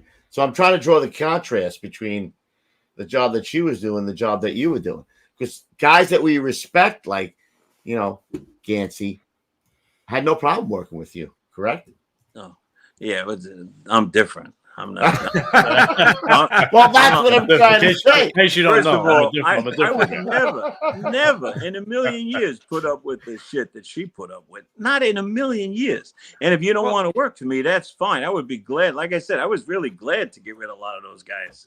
Well, there's something to be said about that, having balls, right? You respect people in a position like that. You don't want to have wishy-washy shit. Absolutely. Right? I mean, you need people around you. I wanted people to tell me how they really felt. And when Fellini came in my office that day, he said, I don't want to do this. I don't want. I said, great. I remember him as a fire officer in the Bronx. Terrific. And there were guys that didn't like some stuff. I remember one of the assistant chiefs one time, I won't mention his name, he was a great guy. He goes out in the field. He comes back to me one day and he said, "Boy, they're mad at you out there." And I thought to myself, they're mad at me. They're not mad at us. You know what I mean? Are you? You know, you're on this I'm team. in front, man. I'm taking shrapnel here. Yeah, I'm taking you're grenades, on the man. team. You're on the team. But they're mad at me, and I thought to myself, okay, here's a real loyal soldier. Yeah, I'm taking grenades here, man. yeah. So I mean, Oh, disagree. You can disagree, but you want to. I mean, I think there's a lot that the chief. First of all, I never heard the unions complain about her, and they're usually the first ones to complain. So from what I can, put together, the unions thought she was doing deals and everything with them, and she was okay. If you guys know otherwise, I don't. No, I don't know. I don't know much. So I only heard good stuff. They didn't go around. They're not going to go around saying everybody how great she is. And they'll never do that. But I didn't hear them knocking her, Brosey or Hansbrough, and those guys. So I don't want to speak for them. But ask them. So if they thought she was decent, why couldn't these guys jump on and support her? You know what I mean? Come on, guys. You can make a difference out there. You have the ear of the troops and stuff. So, and I think she just she had complaints that it was the same old stuff with them, that they weren't looking to make any change and everything. She told me a few scenarios, and I thought, oh my God, nothing's changed. But you have to, we can disagree on that one. All right. We can. I want to throw out a couple of things that some guys sent to me, some emails, because a lot of guys, as many negative emails I got a lot of positives. So let me see here.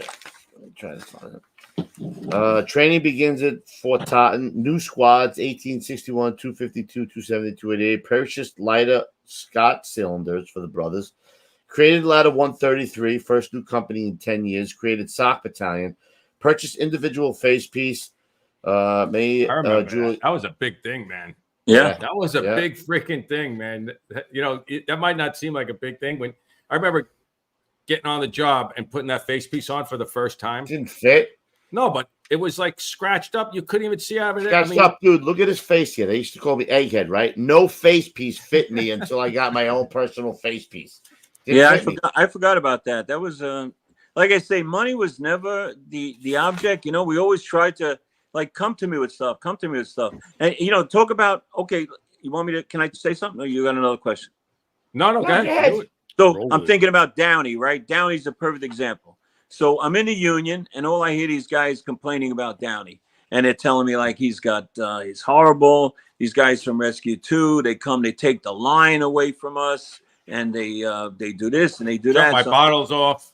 So now I'm in the union. So of course, this is bad. So I become commissioner, and so I said to Feehan, I said, this Downey, I don't know who he thinks he is. Like he's running a department or just running SOC or whatever. So we go out to SOC so he makes a presentation to us, right? When he was finished, I said to Feehan, we got to get more guys like this guy. This is my guy. This is my kind of chief I want. The guy was making deals. He's doing stuff for the guys in rescue that the fire department wasn't doing. Where did the rescue guys all get these cameras from? I said, where'd they get these cameras? Where'd they get the money for it? He was making his own deals. He was making his own. He was a one-man band. He could have had his own fire department. It was phenomenal. So I said, and that's when we decided to do the squad. Let's give this guy more guys. You know what I mean? Let's not make him smaller. Let's make him bigger.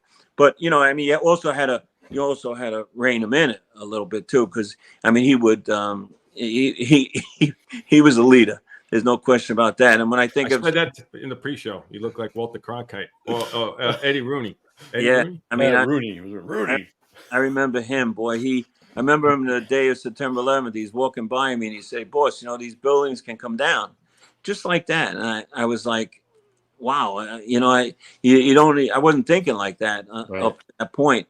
But I knew when he looked at me, with a good-looking guy with those eyes and stuff, and he didn't say, "Tommy, get the F out of here." These buildings are coming down. It wasn't like that. I never believed that he thought in 102 minutes from beginning to end, both those buildings are going to come down. We had some of the best chiefs. You talk about chiefs and talk about my problems with the chiefs, but you had Callan in that lobby, you had Hayden in the lobby, you had the Burns in the other lobby, so many Gansey out in the street. So many good guys, so many good chiefs. And I remember speaking in India one time for Honeywell, and some guy says to me, "You should have known those buildings are gonna come down." You know, he's like his little engineer type. My first reaction was I wanted to go back in the room and bang his head on the friggin' concrete floor. I controlled myself, you know, and I said, you're in a friggin' in a room with a computer. I said, these guys are in a lobby. We didn't know anything that was going on. Right. We had no clue. Everybody knew much more than us, the guys in the lobby. Nobody in the lobby. We didn't know anything. All we knew was this is bad. That's all we knew. Hayden and Callan. Callan was trying to get everybody out of there from the beginning. You know, we had so many guys that got so far up. It just took them so long to get down. We just couldn't do it fast enough, you know. But when it comes to like stuff like that, these chiefs are great. You know, so many really terrific guys. But you know, you want to run fitness at the division of training, it's probably not the right guys. What was he like? What was Bush like? You know, Bush, that day, and I saw him a bunch of times after that, too. He was, I always thought later on, maybe a lot of mistakes, you know, going to Iraq and Afghanistan, all that stuff. But as far as feeling for our guys, I had seen him like 2 years before that. He came to one of our memorial ceremonies up in Central Park, and not Central Park, Riverside. And he was phenomenal. And you could see it. Like, I had to pull him away. The Secret Service guy says to me, "Hey, boss, can you get my guy out of here?" You know, I think it was when he was running for president. I was in the union, and he was just so legit. You know, like he cared so much about our guys and about everybody there. I just found him to be totally sincere and totally upfront, honest guy. I always thought this is a regular guy. I felt like he was like me. I didn't think he was the smartest guy in the world, but he certainly was. He certainly cared, you know, and you could feel it. You can feel the compassion when I'm, you know.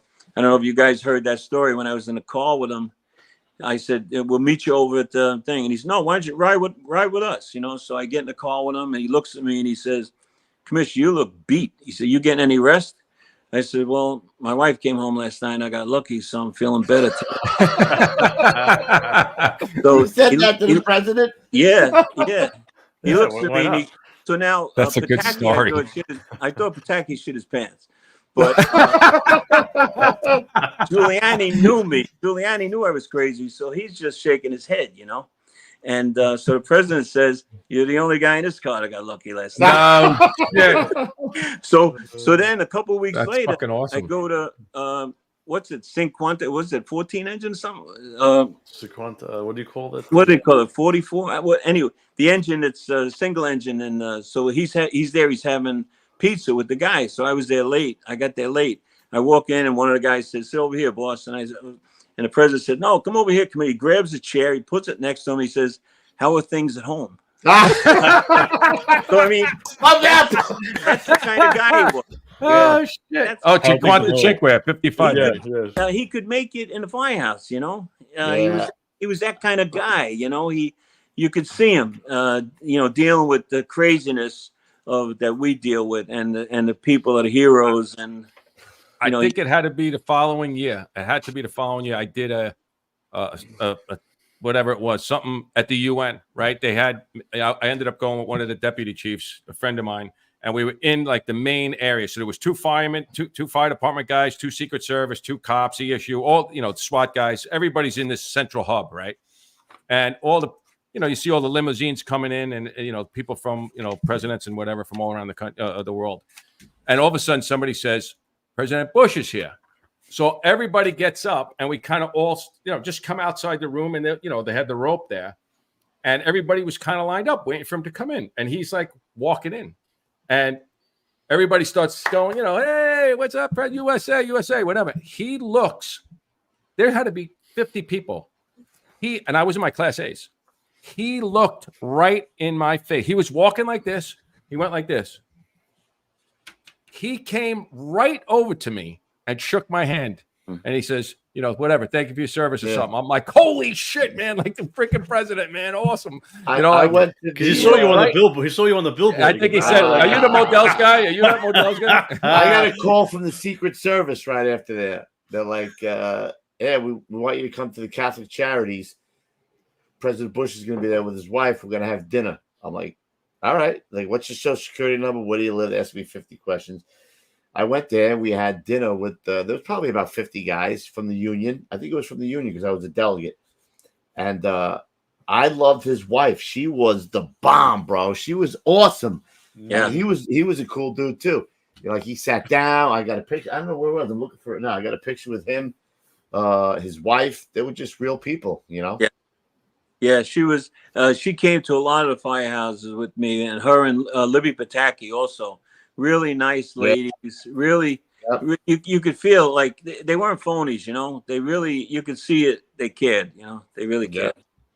Let me finish these things that I was reading off. Finish the good list. Hold on a minute.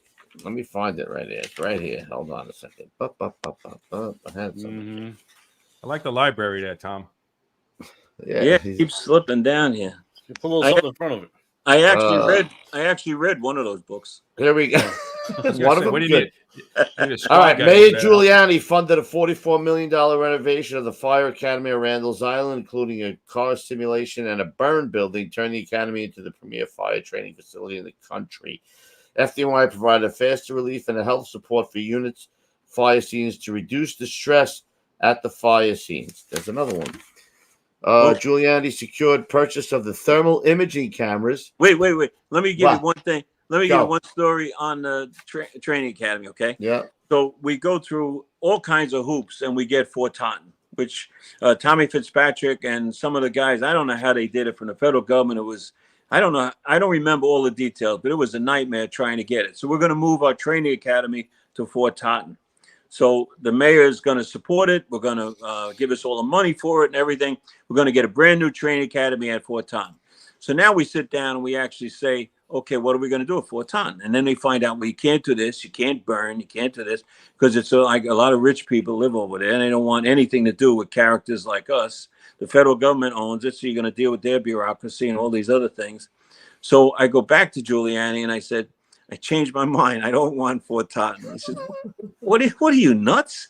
And this is the relationship that we had, you know, and I still love the guy today with all the shit that he's been through. I still, I can't believe it, what he's gone through. But anyway, at that time, so he says, what are you, crazy? We just went through all this. I said, boss, it ain't going to work there. I said, you got to let me rebuild a new academy at Randall's Island. I said, this is the place for us. You know, it's already set. It's next to the waste water place there. We can do whatever shit we want at Randall's Island. Nobody's going to say anything. So he says, yes. And then we decided we got to get a shovel in the ground right away because we're running out of time. When you're in the city like that, or I think feds are probably just as bad. If you don't get a project started, the new guy comes in and it ain't going to happen. You know what I mean? So we started in December of 2000. December of 2000, we put a shovel in the ground, and he gave us $50 million. I think they did it for 44. And it was it's a phenomenal. No, it's great, man. It's phenomenal. Great. And we $44 million is exactly it. And we still have Fort Taunton. I still don't know what the hell they're doing out there. It looks like an ambulance. Yeah, it's a little weird. Talk about little buildings. That's a great example of inefficiency. Fort Taunton. I mean, give me a break. They gave everybody a little house to hang out in. Yeah, there's little houses. A little house. Yeah. Scuba. Let me finish here with the rest I got. I got Giuliani secured the purchase of thermal imaging cameras for the FDNY, giving fighters disability to see the fires beyond the walls and locate victims. Again, that started with Ray Downey, and then we just expanded it to everybody. Yeah. That was a game changer. You know what the best part was, Tom? You know what the best part was? My wife made that sale to the FDNY. Bingo! How do you like them apples? How do you like apples? You like apples? How do you like them apples? Sounds to me like you have a conflict of interest doing it. Maybe I do. I don't know. That was before. He ain't lying. All right, so Ruffy, what are the questions you got? So on your list I got there? one. And I asked him before if he wanted to talk about it. I actually wanted to make it the word of the day, but he said that's no good. So hold on. You know what I gotta do? Hold on. Okay, go take a shot. Question. All right. So the suck it up Okay. scenario. All right. Oh, This is- yeah. How did that? When did that come about? I Let's- remember it as a fireman, but I don't really remember too much about So it. When- this is a perfect example of when people want to take you down, how they can just, change shit around. So I go on David Letterman. After September 11th, Giuliani was like a control freak in his administration. He never wanted us to do press or anything. After September 11th, he wanted us, everybody, to do as much as possible to get the word out there, what a great job all of our guys had done, how much support we need, how much money we need to rebuild the city, visit. We just couldn't do enough press. So they invite me to go on David Letterman. I go on David Letterman. And he's saying to me, like, how do you do it? How do you go through it? All these funerals, day after day after day. And I said, well, the guys just have to suck it up. And it's all about the families. We don't have the luxury of, worrying about ourselves at this point. Everything we do is about the families, and we just need to, and I said that, suck it up. And that turned around into, You got to be kidding me. That's how that went? You guys can get the tape from David Letterman. That's exactly how it went. So then I had been on 60 Minutes, and that guy, and you mentioned before, I think his name was Harry Reasoner. He calls me up and he says, what is all this stuff with the suck it up? I saw what you said. He said, there's absolutely nothing wrong with that. And I said, no, but that's what happens when can I read something to you guys? Yeah, man. Absolutely. Because I saw this, I was trying to prepare. I can't believe that was like that's like worse than what they're taking out of context with Trump, for God's sakes. Like that's exactly. And I swear to you guys, that's exactly how it happened. But check it out if you don't believe me. So I had done this chapter for a book at some college, and it was like how the fire department coped. So I was looking at it the other day, and I saw this, and I said, I'd like the guys to see this. So this is just on page 16. We mistakenly began to deal with the deaths as we always had. When our ceremony unit met during the first few days, we were clear in the changes we would have to implement because of the vast numbers, but felt that we would somehow get it done. It was a few weeks later that it really hit us. We brought in a disaster assistance company. Kenyon was the name of it. I wish we had called them the first day. They are experts in the psychology of sudden public death. We learned many things from them. These are some of the things we learned. It would be 2 years before some families would even begin the grieving process. We could write down our own rules because it would be difficult to find any. And that's the truth. There was no playbook. Nope. The families would organize. They would demand investigations and information. They would require funding and get legislation. They would build memorials.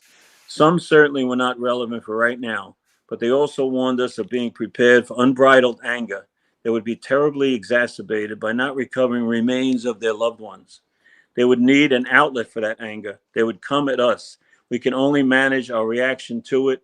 We would never be able to satisfy them because what they wanted, the return of their loved ones, we could never give them. And that's exactly what the guys from this disaster management company came. And it was something that I just realized, like, there was, no matter what we did, I mean, we gave them pensions. I was the first one to promote somebody that was dead. I put them on. I even promoted somebody, and I won't mention who it was, who wasn't even on the list, but we promoted them anyway. And then the cops and everybody have been doing that ever since. But there was nothing that we could do. The money, the pensions, there was nothing. And then it was worse. It wasn't bad enough that you told Mrs. So-and-so that her husband is gone. It was even worse because you told Mrs. So-and-so her husband is gone, but I don't know, I can't give you his remains. So there was nothing worse than that. There was nothing we could do. And the guys from the union, some of them were stand up and some of them supported us and everything. And as other guys just said, hey, it was much easier to just, let them blame us than. I remember there was a freaking bumper sticker that said "suck it up." Oh, for God's sake! Like, I still can't get over that. I think we should make a T-shirt that says "Suck it up, bro." That's like so. I mean, that is like. What do we got to give? What do we got to give you for that? 10%. You get 10% for that. It was totally. It was terrible. I still can't believe that's ridiculous. And talk about management. If you remember, right, when they had that incident at 33 and 75, there was that's a yeah. That thing, right? Anyway, that was just one of the one of the hard things that I had to deal with. Let me bring something up. I wasn't going to bring it up. Hold on, Kuz. Yeah, go. Just hold that thought. So in the pre-show, you said that one of your things that you enjoyed the most about the job was that you were able to make those kind of decisions, quote unquote, that weren't like by the book or whatever, and make things kind of go away, right? I mean, that you good enjoyed segue, Ruffy. Good segue, brother. So I'm going to bring this. I see what you did there. Because again, there's a lot of guys out there probably who made some poor decisions and made the phone call. I wasn't going to bring this up, but I'm going to bring it up. But right, everybody forget they suck it up. Right. This is what happens, and I told Mr. Von Essen here in the pre-show. I had gotten jammed up. Something that I did. Here we go. I got jammed up. Look at him laugh. Look at him chuckling. I got thrown in the clink. I got thrown in jail. And I did something stupid. I got locked up. And the lawyer for the union came and said to me, Kligerman. Do you remember Kligerman? Yeah, sure. Right.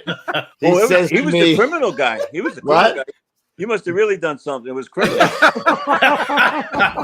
Well, he says to me, listen, Mr. Cool, this is what's going to happen. You're going to go on the department order. You're going to lose your vacation. You're going to get a rip, and you might lose your job. I'm like, all right, good talk. So I go to my captain Dennis Murphy, and I tell him what happened. And he calls Von Essen, and Von Essen said one thing to him. Is he a good guy? Is he worth saving? And Cap Murphy said, absolutely. And I never heard another word about it in my life, bro. And what I want to say is, that's not the first guy that I've heard. I talked to Hank Mollet. I talked to Paul Hershagen, and they brought guys to the same thing.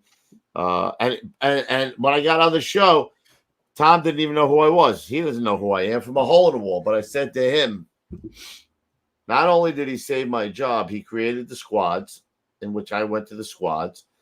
And then my wife was selling from MSA the cameras and whatever to Hazmat. I met her in the firehouse. So had not I saved my job, went to the squads that he created, and was working the day that my wife would.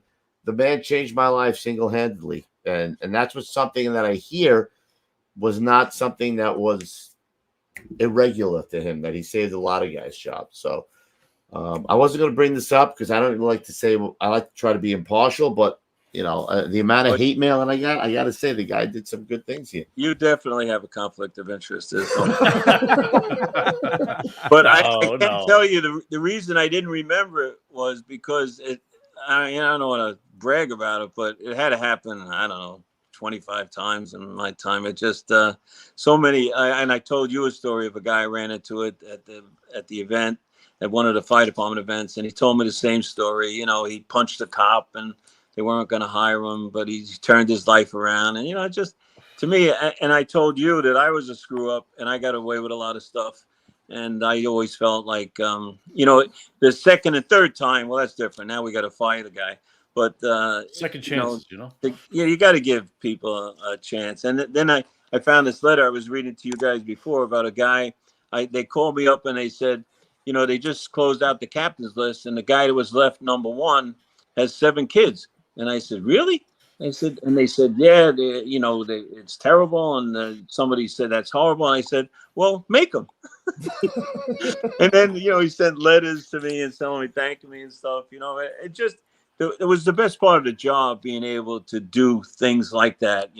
I thought maybe you guys would bring up the famous tie story too. So we fired some guy for not wearing a tie, right? Louis Garcia comes in to me and he says, I got this fire marshal. He's a complete mutt. He does everything, blah, blah, blah. I got a million things. I can't stand him. I haven't been able to nail him down. And I just had him at a meeting, and he didn't have a tie on. I told him he doesn't wear a tie, he's going to get fired. So I said, all right, let's fire him. So we fired him. all the lawyers, Fucking my guy all wrong. You know? all the lawyers came to me and said, you can't fire a guy for not wearing it. I can. Said, well, it's done now. So of course, he went to court. He won. He got his back pay and everything else. But we had an awful lot of fun firing this fucking guy. He was firing because, don't worry about it. Yeah, I like that part. I like that part of the little bit of, because you'd say to yourself, there's no way it could be all like straight on. You know, there's like those little conversations like, yeah, this guy's a mutt. Hey. What can we do? Yeah. You're talking to my guy all wrong. It's wrong tone. it was so much fun helping the good guy, you know, if you can, but you know, can't win them all. No. Why? So this was the other question. I think I asked Chief Nigro this. If you had to do it all over again, would you do it? Would you take the jump? Would you go sell real estate like you were going to do, or retire out and have no aggravation and be, you know? No, I wasn't going to sell real estate. I was managing a building in Manhattan, but yeah, I would definitely do it. Super across the way. To me, it was the best job I ever had. You know, it had all the combinations of the craziness, the fun of the firehouse. I got to go to fires once in a while. Even that article talks about, you know, how he was in a fire for an hour and a half as commissioner. Commissioners don't go in fires. You know what I mean? But I was a fireman, so I enjoyed it. It was fun, you know? So I thought it was the best job in the world for me. I got a chance to really help a lot of people. And then I really thought, as horrible as September 11th was, and I'm saying this, maybe it's, you guys will say it's my ego, whatever, but I thought I was the best guy to do it at the time because I cared so much about the guys and the wives and the kids and, you know, bringing the city back and everything. I think that, so that was a sacrifice for me. You know, people say, how could you do it? How'd you get through it? And I say, like, what was I supposed to do? Quit? You know, it's, It was horrible. It was absolutely horrible. But the relationships, the things that we could do for the families and for, you know, the guys, and we did them. And the things we couldn't do, you know, we suffered from, and they suffered from. You know, if I was doing it again, I would do a lot of that very differently. I think I wasn't in charge of, you know, the mitigation, you know, as far as, you know, some of the things at the job and everything. But I think we probably made a mistake by leaving the guys in there way too long, especially when we knew there was nobody was alive. You know, just to find remains, as important as remains are to loved ones, to put all those people that have all these cancers today. Yeah. But again, that's Monday morning quarterbacking. I never criticized the Chiefs for the way they handled the fire that day, because I don't think that's fair. But I do think it should be done differently if it happens again. I think that when I saw what happened with Deutsche Bank, I was totally in shock. I thought, how could we be sending all these people up in a construction elevator without any way of getting them out? I mean, does that sound like good planning? So, you know, you should be able to get out of something that you're sending people in. I mean, that's like 101. Right. So yeah, the question, I would do it all again. My latest emergency was COVID with FEMA. I really enjoyed getting back in it. It was a horrible time for New York City. I was glad to be able to make a difference, and I may even have one more emergency left of me. But I was going to say, how old are you now? 78, almost 9, almost 79. So, like, I'm really old. I'm falling apart. But good hair, though. You still got the good hair. I was just going to say that. You son of a bitch, still good hair, bro.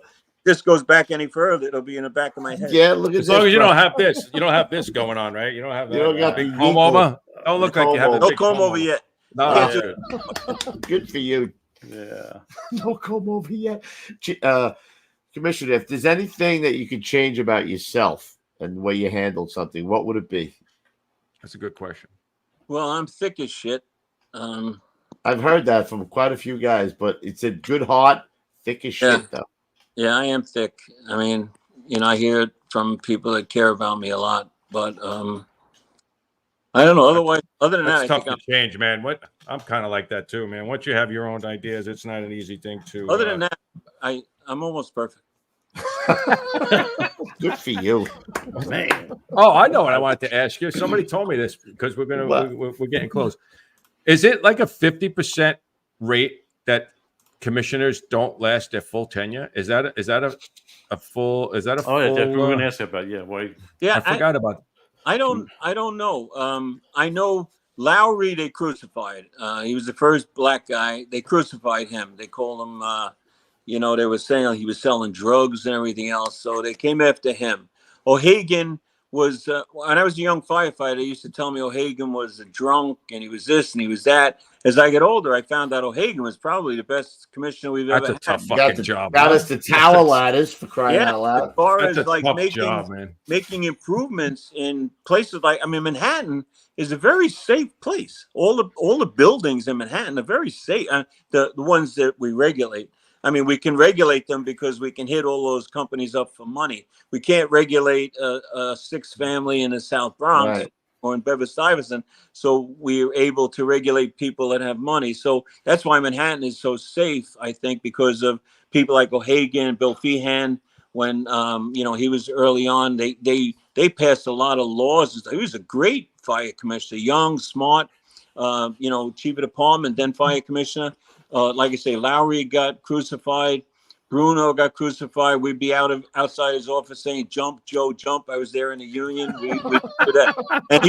And he was a good guy, a good commissioner, but no support from the mayor. Horrible budget. City's in the toilet. So really, a lot depends on the conditions of the city. It's a tough job, man. These guys get that. Yes, conditions of the city. Scopetta. When I was leaving, Bloomberg had asked me to stay. And I was, you guys can probably see emotionally, I have some tough issues with this stuff. So I had to go, but Bloomberg asked me to stay. And if I had stayed, man, we would have really solidified a lot of these changes that we got in place. I mean, we started a ComStat in the fire department. As soon as I left, they got rid of it. They don't want to be managed or accountable. They just don't have that mentality of a business mentality. I remember working for Honeywell. And Honeywell, the president says, he says, "We're not the government. We don't have to be inefficient." You know what I mean? It's like there's a civil service mentality that, I saw it at FEMA. You see it at the fire department. You see it at any city agency. They just wait for people to, wear them out. You know what I mean? And even a good chief will keep trying to change stuff, and finally they give wear up. them out. Yeah, they wear them out. I mean, Cassano, had his time. Danny lasted 8 years, like I say, with the worst mayor in the history of mayors. I don't think he accomplished much, but I don't know. I don't know if the history. I don't remember them leaving. Somebody gave me that quote. I don't know if we were sure. Yeah, my dad drove Gus Beekman. Okay, did he leave before his term was up? I don't know, but he was a good guy, man. He was a good guy. Loved him. Yeah. Yeah, I got a picture here with Beekman too. He's a nice man. Good fire companies too. I think he was up in Harlem, right? Yeah, he was. A lot of them are good fights. The name I was trying to think of before was Charlie Rivera. He was a good. Rivera. Yeah. We've had a lot of pictures of him. Like we've had guys on the show showing pictures of their early days. I forget what companies, and he was in there. In some legit companies. Good fire officer. Yeah. That doesn't mean you're going to do a good job. I got you. Politics are rough, because they're not honest. The firehouse is pretty honest. They may not be brutally honest. Yeah, they may not be right, but I think that's what I would take away from this podcast. That's how they feel. That's how they feel. That doesn't mean that they're right, but that's how. What's that, Ruff? I would say I would take that away from the podcast. Is that I can't just because it's not an easy thing to work the politic area. It's not an easy thing. I mean, even the union is not an easy thing to do. You know what I mean? And that's like the minor leagues, right? That's not even like the major leagues. That's like AAA ball. You know what I mean? Like in comparison, doing political wise, anyway. Right.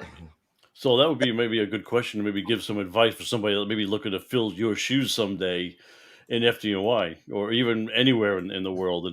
Tucker. What would you tell Tucker right now? Yeah, what would you tell Tucker? What would you tell Tucker? Well, He probably already did. Well, then you can share with us. I hope. I want to help him succeed. And I think he can. I think he really loves the guys. He loves the job. I think he'll be shocked at how poorly it's managed when he really gets into the weeds. But he's a businessman. He's around a long time. He's a smart guy, and I think he's got an opportunity. He can go either way. He can just be, the guy that goes around, having some fun and making the guys feel good, or he can actually go in there and maybe make a difference. And that'll be up to him. And he's got to watch out because, like I say, they sandbagged her at City Hall. And they could easily sandbag him too, You can't do it. You can give you some hair bags to work with. I'm already. I'm out of alcohol. I'm out. Me too. I got some water. You did it. I'm out. I can't feel my face. No. If he doesn't get a good team, he won't succeed. Why is that? Why is it that the harder road to toe is to do the right thing? Is that backwards in this job? No, but you when you use the expression like I remember that expression in the union, do the right thing. What is that? What exactly does that mean? Do the right, when you hear the teachers union say it's about the kids. Right. You really believe that? That's a bunch of bullshit. Now, is it true with a particular teacher? Absolutely. I've seen teachers. I mean, just like our guys, they love their job. They love the kids. Our guys love the fire. Right, 1,000%. For every one of those guys, or every 5 of those guys, there's one guy that'll just screw this system right and left. So do the right thing for who? The union is like a defense attorney. The defense attorney doesn't walk into the room and say, "Listen, Lou is a really good guy, but he's guilty of sin. So give him a break." That's not the lawyer comes in, he lies his balls off to get you off. And that's what the union does. So the union's got a hard job, But that's not the commissioner's job. The commissioner's job is to run a department with 17,000 people as efficiently as possible for 9 million citizens that are trying to, the guys are funny because there was a surplus one time when I was sometime in the union. They said there's a surplus of $1 million. So immediately our guys thought, oh, good, we're going to get it. You know what I mean? Forget about the bridges, forget about the subways, forget about the schools, sanitation, parks, forget about everybody. I'm getting else. a 0. Come on, give me a break here. We deserve it because we're terrific, Dude, those 2 zeros, when you said that before, oh my God. Like, it was a nightmare. I remember that. Like, and again, I had, I guess. I remember where I was when the guys told us that Giuliani gave us 2 zeros. Yep. I remember exactly where I was. But remember, he gave it every city employee, not just us. Yeah, No, but that didn't matter. Why would you let the facts matter? Well, you got to remember too. It was a 5-year contract. It was a 5-year contract. Right, it was 0, 0, 2, right? 2, 3, or something, right? Yeah, no, I think it was 15 or 14 the other 3 years. Between I think so. Yeah. So it was a 14% contract for 5 years. So I think I remember saying that. He would have been better off if he went 2, 2, 3. It just spread it out over 5. Nobody would have said shit. You know what I mean? I think I said that before. Giuliani said that to me one time. He said, "I really screwed up. I should have just done 1 0." He admitted that. Oh, somebody said 0, 0, 3, 3, 6. Yeah. Right. Yeah, you talk about optics. And now you start off. That was a tough way to start with all of your employees. I really thought he made it up to us in so many other ways, though. But I was. For me, I was on the inside, so I knew what he was doing, what I was doing. The average guy in a firehouse, like I said, they don't know who to believe, I got to tell you, for being an outsider, not knowing Giuliani, and this speaks for even the cops, bro, you always felt, no matter what, that guy really legitimately had your back. No matter what happened, he believed you before he believed what happened on the city. I mean, look what happened to the city when he came in. Yep. I remember my first year or second year, right? He wasn't in.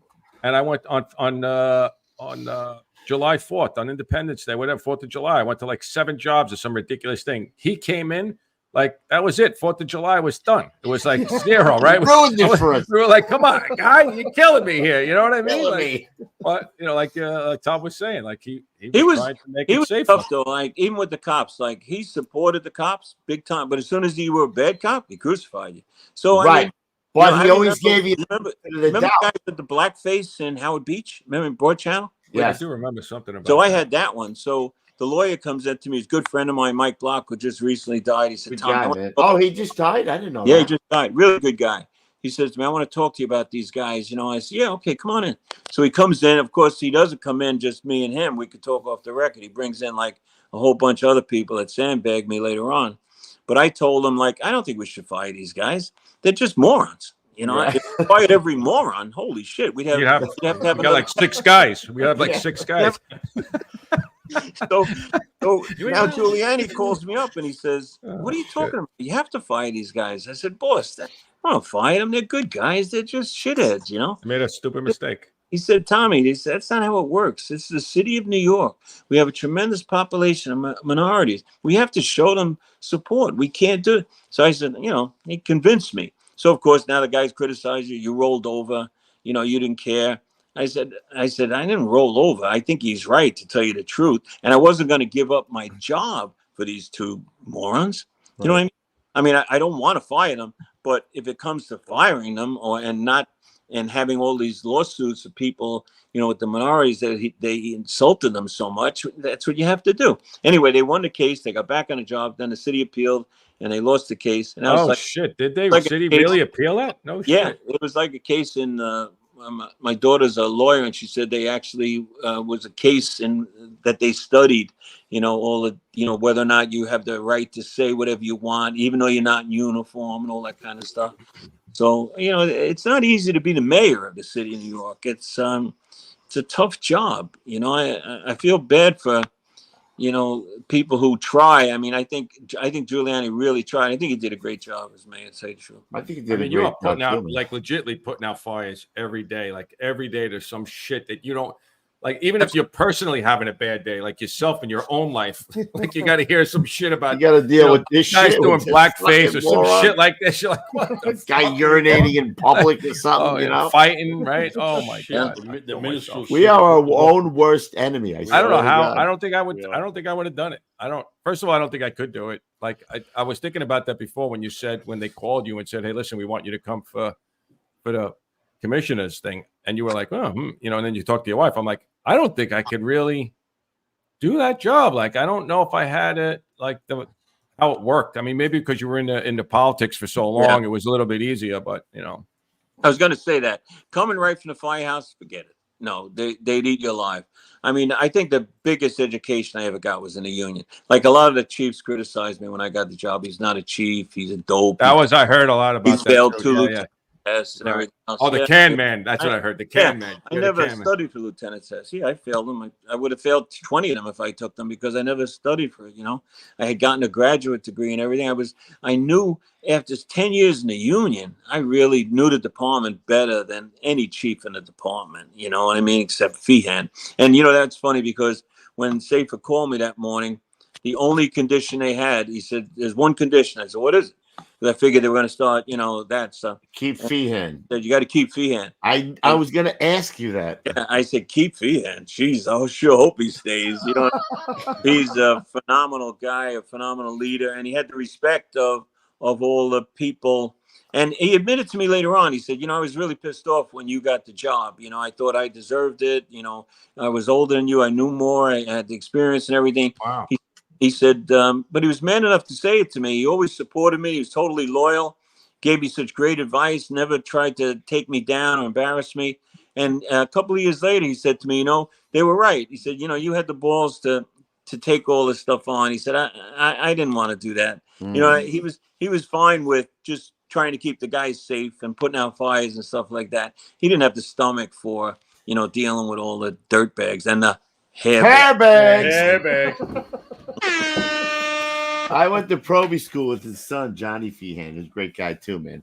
He's a chief now, I think. Yeah, he's a chief too. He's probably the reason you talk about the squads. He's probably the reason, or one of the main reasons. Yeah. He was at 252, right? That's right. He was probably home whining to his father on a regular basis. Johnny, you whiner. John's a good man. He's a good guy. Shit. I haven't seen him in a long time. I should Yeah. get in touch with him. So, is there anything else, Chief, that you want to just get out? I mean, Chief. Stupid. Point. Was there Anything else, we touched on a lot of Commissioner subjects. Von Essen, that you want to get out there? I don't know. It was fun, and it's painful, and it's sad, and it's all rolled up into one for me. So I'm very proud of my time as commissioner. Very proud of it, and defend it, stand up to anybody for it. I spent a lot of time. I was blessed afterwards. Was in business with Giuliani for a while, and then that ended, and I was working for Honeywell and Underwriters Laboratories, and I was all over the world talking about improvements in safety and communication. And I had a chance to, everybody would say, "Oh, you were the fire commissioner on September 11th," and wow. And I had a chance to tell everybody, how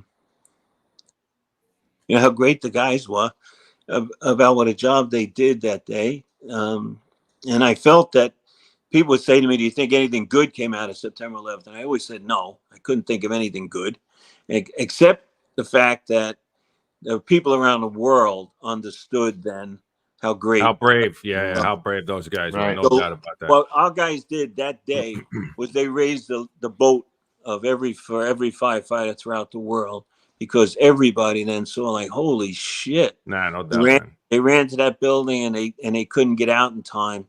And so that, to me, being a spokesperson, and to spread that word, that message all around the world. And I'd love to travel too. So it was like a win-win, and I mean, you just get out of there.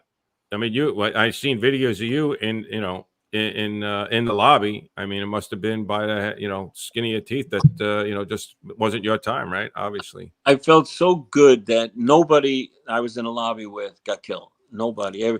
Chief Callan, Hayden, they were all Pfeiffer was there, right? They were trying to get everybody out, get them out. Giuliani was calling me. He was a pain in the ass. He always wanted his commissioner to be with him, and I was there, and I missed them on West Street. Then I caught up with them up on West Broadway, and I left. But all of those guys got out of the lobby, and went across the street, and then the South Tower fell, and then the North Tower fell first. Yeah, North Tower fell.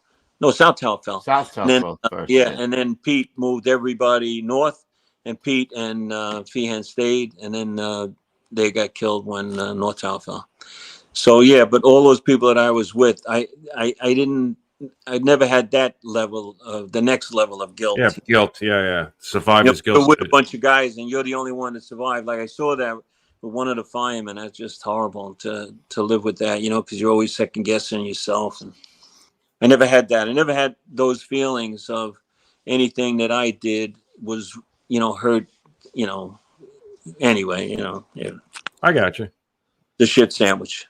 Yeah. Shit sandwich. That sums it up, man. Just never gets fucking 20-something years. It's still not easy to talk somebody about. Worked a mutual for me. It took my overtime, actually. And he died on 9/11. So I dealt with that for a while. So I know what that shit sandwich was. Yeah. And it's this time of year, every year. It just doesn't get any better. You seem, you seem tense. You seem this, and they say, "Oh, geez, it's August 1st." It just comes every year. Right. I go to the ceremony every year, and I stand there and watch these phony politicians. And I wish I could put a bag over their heads and choke them. Don't hold back. Don't hold back. Say how you really feel. Truly, I don't get it. I love it. But I mean, some of them, they respect the guys, so they come. So that's a good thing, I mean, see the president of the United States say that's a big deal. That's to honor the families, so that's important, But anyway. So you know what? You tell your brother he's wrong for telling you not to come on this show today, all right? I thought you were going to have a good time. Somewhat, He's probably plastered by now. Nice. Good for him. Yeah, because he wasn't waiting for the word hair. I got that. I'll give you one more. Listen, as I told you, I appreciate you. I know it wasn't going to be easy for you, and you answered every question that we brought up to you. So good and bad. You know what I mean? So I appreciate that. I appreciate that as well. I appreciate you coming on and just there's no easy answers to some stuff. No, but he answered. Not everybody's going to agree with you, but that's why we wanted you here. Dispelled a lot of myths out there. Far be it from the brothers to get let the facts get way. Yeah. Just a Fact, fact, get man. away with a good Just a story. facts, man. Just a facts, man. Excellent. Yep. You can't make And, everybody happy. I just appreciate it. I enjoyed the show. I appreciate Yeah, in the end, that's on. what we wanted you to do, is to come on, tell your side of the story, listen to your life story. You had a great career. And like you said, you look like Walter Cronkite, man. That's really crazy. Well, There was Lou, another name. Archie Bunker was the other name that was. Archie Bunker. Get me a beer, eat it. Lou, You're a meathead.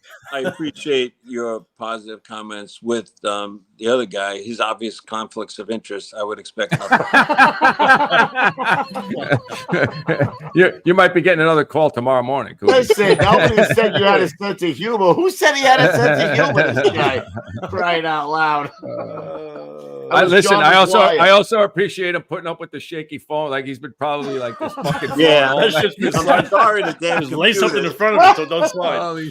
No, it's my fault. I should. He Tech- had a hard time with the computer. I'm a dinosaur technology. But you did fine. It's Nah, good. you did good, man. Great. You look smart with all those books in the back. Who'd have Yeah, known? like a professor. I got to find out whose books they are. Whose office are you using? That's somebody else. Giuliani, they're all Giuliani's books on the back. There was a joke with Giuliani when they said a book that he did not sign would be more valuable because he had. Now you're gonna make me go out and get your book. I gotta read your book now. For crying out loud. You guys, if you guys could push one book, I'm telling you, this book. Where the hell is it? Oh. Got one? Is it the Chief book? No. Oh, I got my phone on top of it. Oh yes, no, that's Hairshagen's book. One. That book is the best. Isn't that Paul Hairshagen's book? Yes. Well, it's not his it. book. I mean, there's a great story with that. When you guys aren't old enough, back in a long time ago, and the union hired a company to do a yearbook, right? So they go around and they start trying to take pictures of the firehouses, and they went broke because it's impossible to get the guy. You know, you tell the guys in 288, come to the firehouse on Thursday at 2:00, going to take pictures. So now the guy sends a photographer there. Half the guys show up at 2, half the guys show up at 4. You got to see the stupid pictures I have of guys before that picture was taken of what was going on. Yes, it was probably a great day. Oh, they turned it into. It was probably a great day. It was so much much. stupidity. Absolutely. Make good decisions. Okay, Yeah, so good choices. So the union, the company goes out of business. A lot of guys had given, like, I forget the number, maybe it was $7 deposit. Well, for years in the union, the guys at every union meeting, somebody would say, that $7, I never got my $7 back. The guys would be bitching about that $7 for years and years and years. So now I'm in a union. I said, I'm going to do the yearbook. So I start the process, right? I'm going to loan money from the union and everything to put out the money. So then I get to be commissioner. So I said to the guys in the union, you want to do this? Every one of them said, I'm not doing this. So then I did it as commissioner. This book is the best. I'm telling you. It has a picture of thousands of guys, and so every company. Most of the guys showed up. Well, whoever showed up anyway, yes, right? Yes, yeah. Most of the guys showed up, and that said a lot about it. And Paul did a history of it. Yeah. It's just loaded with just a great book. I don't think it's in print anymore, but it's really a terrific, and it talks about everything that we did for the department and all the accomplishments and what people before us did, the O'Hagans of the world. Mm-hmm. It's a really great hit. Paul did a great job. Hey, Tom, I got to ask you a quick question because one of the guys just texted me, and I was in 29103 for a while, and they were saying that there was a scenario, I guess, when Timmy Stackpole, his first tour back or something like that, and the guys were like, yeah, we almost killed him. I don't know what happened. The rig was pulling out, and something happened. Do you remember that? Do you remember anything with that? First of all, I mean, I could talk about Stackpole for another hour. So he finally comes back to work, which after September 11th, I regretted him coming back to work. But Tara says I couldn't have stopped him and everything. They had a special boot made for him and everything. So I think it's a Sunday in July or June. So I go out there and I'm riding the rig, right? I'm in like the seat behind the officer. So they're going through red lights on a run. I said to them, like, I'm the effing commissioner. I'm sitting in the rig You guys don't even think you should go by the rules, even with the commissioner on the truck. And they just looked at me like I was from another planet. I'll never forget it. And then after we had that horrible fire. What the hell was the one where they 290 was using inch and 3/4? Oh, that was Vandalia. Yeah, Vandalia. So now Carruthers wanted to fire all of them for using inch and 3/4. And I said to him, these are the guys, they've been using inch and 3/4 since I came on the job. I always heard about them violating all the rules using inch and 3/4. I said, none of the chiefs noticed they've been using inch and 3/4 the last 20 years. So that was the stuff that used to drive me crazy. And I wound up lifting the chiefs, not the guys. I thought the firefighters in 290, 103 were crazy, but good. They were my kind of crazy. I loved the guys that were crazy, but I mean, you gotta temper it with safety too. What about the guys that didn't do BI? You get anything for those guys? I always did BI. I mean, you didn't, you bullshit artist. The commissioner is on. I did BI. Always did BI. I mean, I was one of them as a firefighter. But then when you get to be commissioner, you got to try to fix it. I got to fix it. There's that difference. I remember sitting. Instead of we'd be sitting in our district, the worst buildings were the ones the city owned.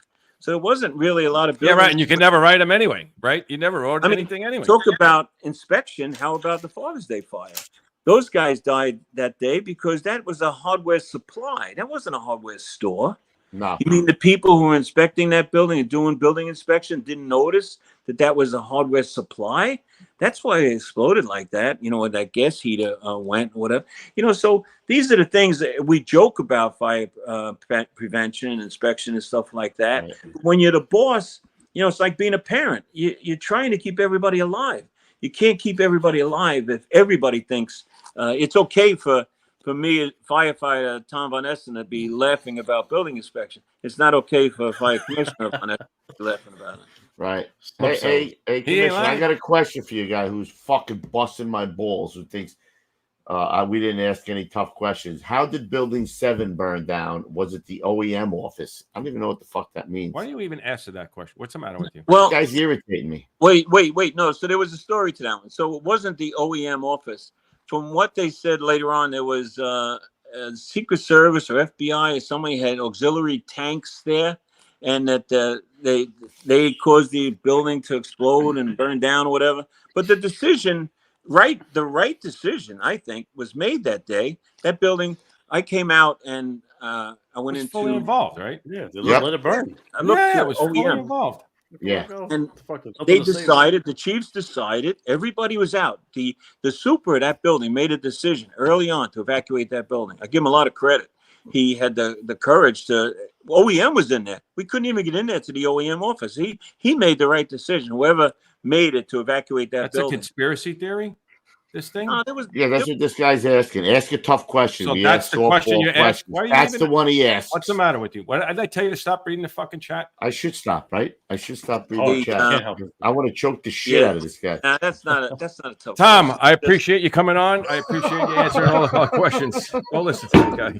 Yeah. In other words, Coop, stop reading the fucking chat. Stop reading the chat. Get me a health and safety tip so I can play that. Oh, right. Well, wait a minute. We got to do his health and safety tip. Tom, stand by. Wait a minute. I have one picked out. All right, go ahead, John. The First Responders Center for Excellence is a not-for-profit organization dedicated to protecting the lives and livelihoods of first responders. Their education and research initiatives aim to bring greater awareness and understanding to the challenges to the health, safety, and well-being of firefighters, EMS personnel, and other first responders, too. They are an affiliate of the National Fallen Firefighter Foundation. All right, tonight's health and safety tip is never store your bunker gear inside of your car or at home. When bunker gear must be transported, use a gear bag or a clear plastic bag. I can't tell you how many guys I see going on details, just throwing their shit in the car, man, and then they got their kids' freaking car seat right next to it, bro. Don't be silly. Don't be putting no contaminated shit in your car where your kids are. Don't be bringing it home to your kids. You know what I'm saying? Tom, thank you very much again. We appreciate it. All right. Sure. I'm going to go have a scotch. Go ahead. You know what you can tell your brother? He's wrong. I'll be hearing from him any minute. What's your brother's name again? I forget. What'd you say? Roddy Von Essen. Roddy, do me a favor. Suck it. Oh, suck it up. Oh, you're going to be getting a call tomorrow. Well, yeah. What was about that thing? You'll be like this. Ed Norton. Yeah, we'll see. Thanks for coming on. I appreciate it. What do we got next Thursday, Roof? Do you know who we are? I don't even know. I don't even care at this point. Who cares? Whatever. Nobody Thanks cares. for coming. Thanks for stopping in. Thanks for telling us your side of the story. Next Thursday is Chief Downey from Miami-Dade. Oh, where did he signed off already? He signed off. He's got to have a scotch. Oh, he's going he is. All right, guys. We will see you next Thursday. Until then, stay low and go. And Tuesday, look out for a cup of Joe at Fuego. You know it. You got to remember. We'll see you at the big one, everybody. That was a good show. All right, guys. That was a good show. Great show. All right, guys. Have a great night. Roll heavy.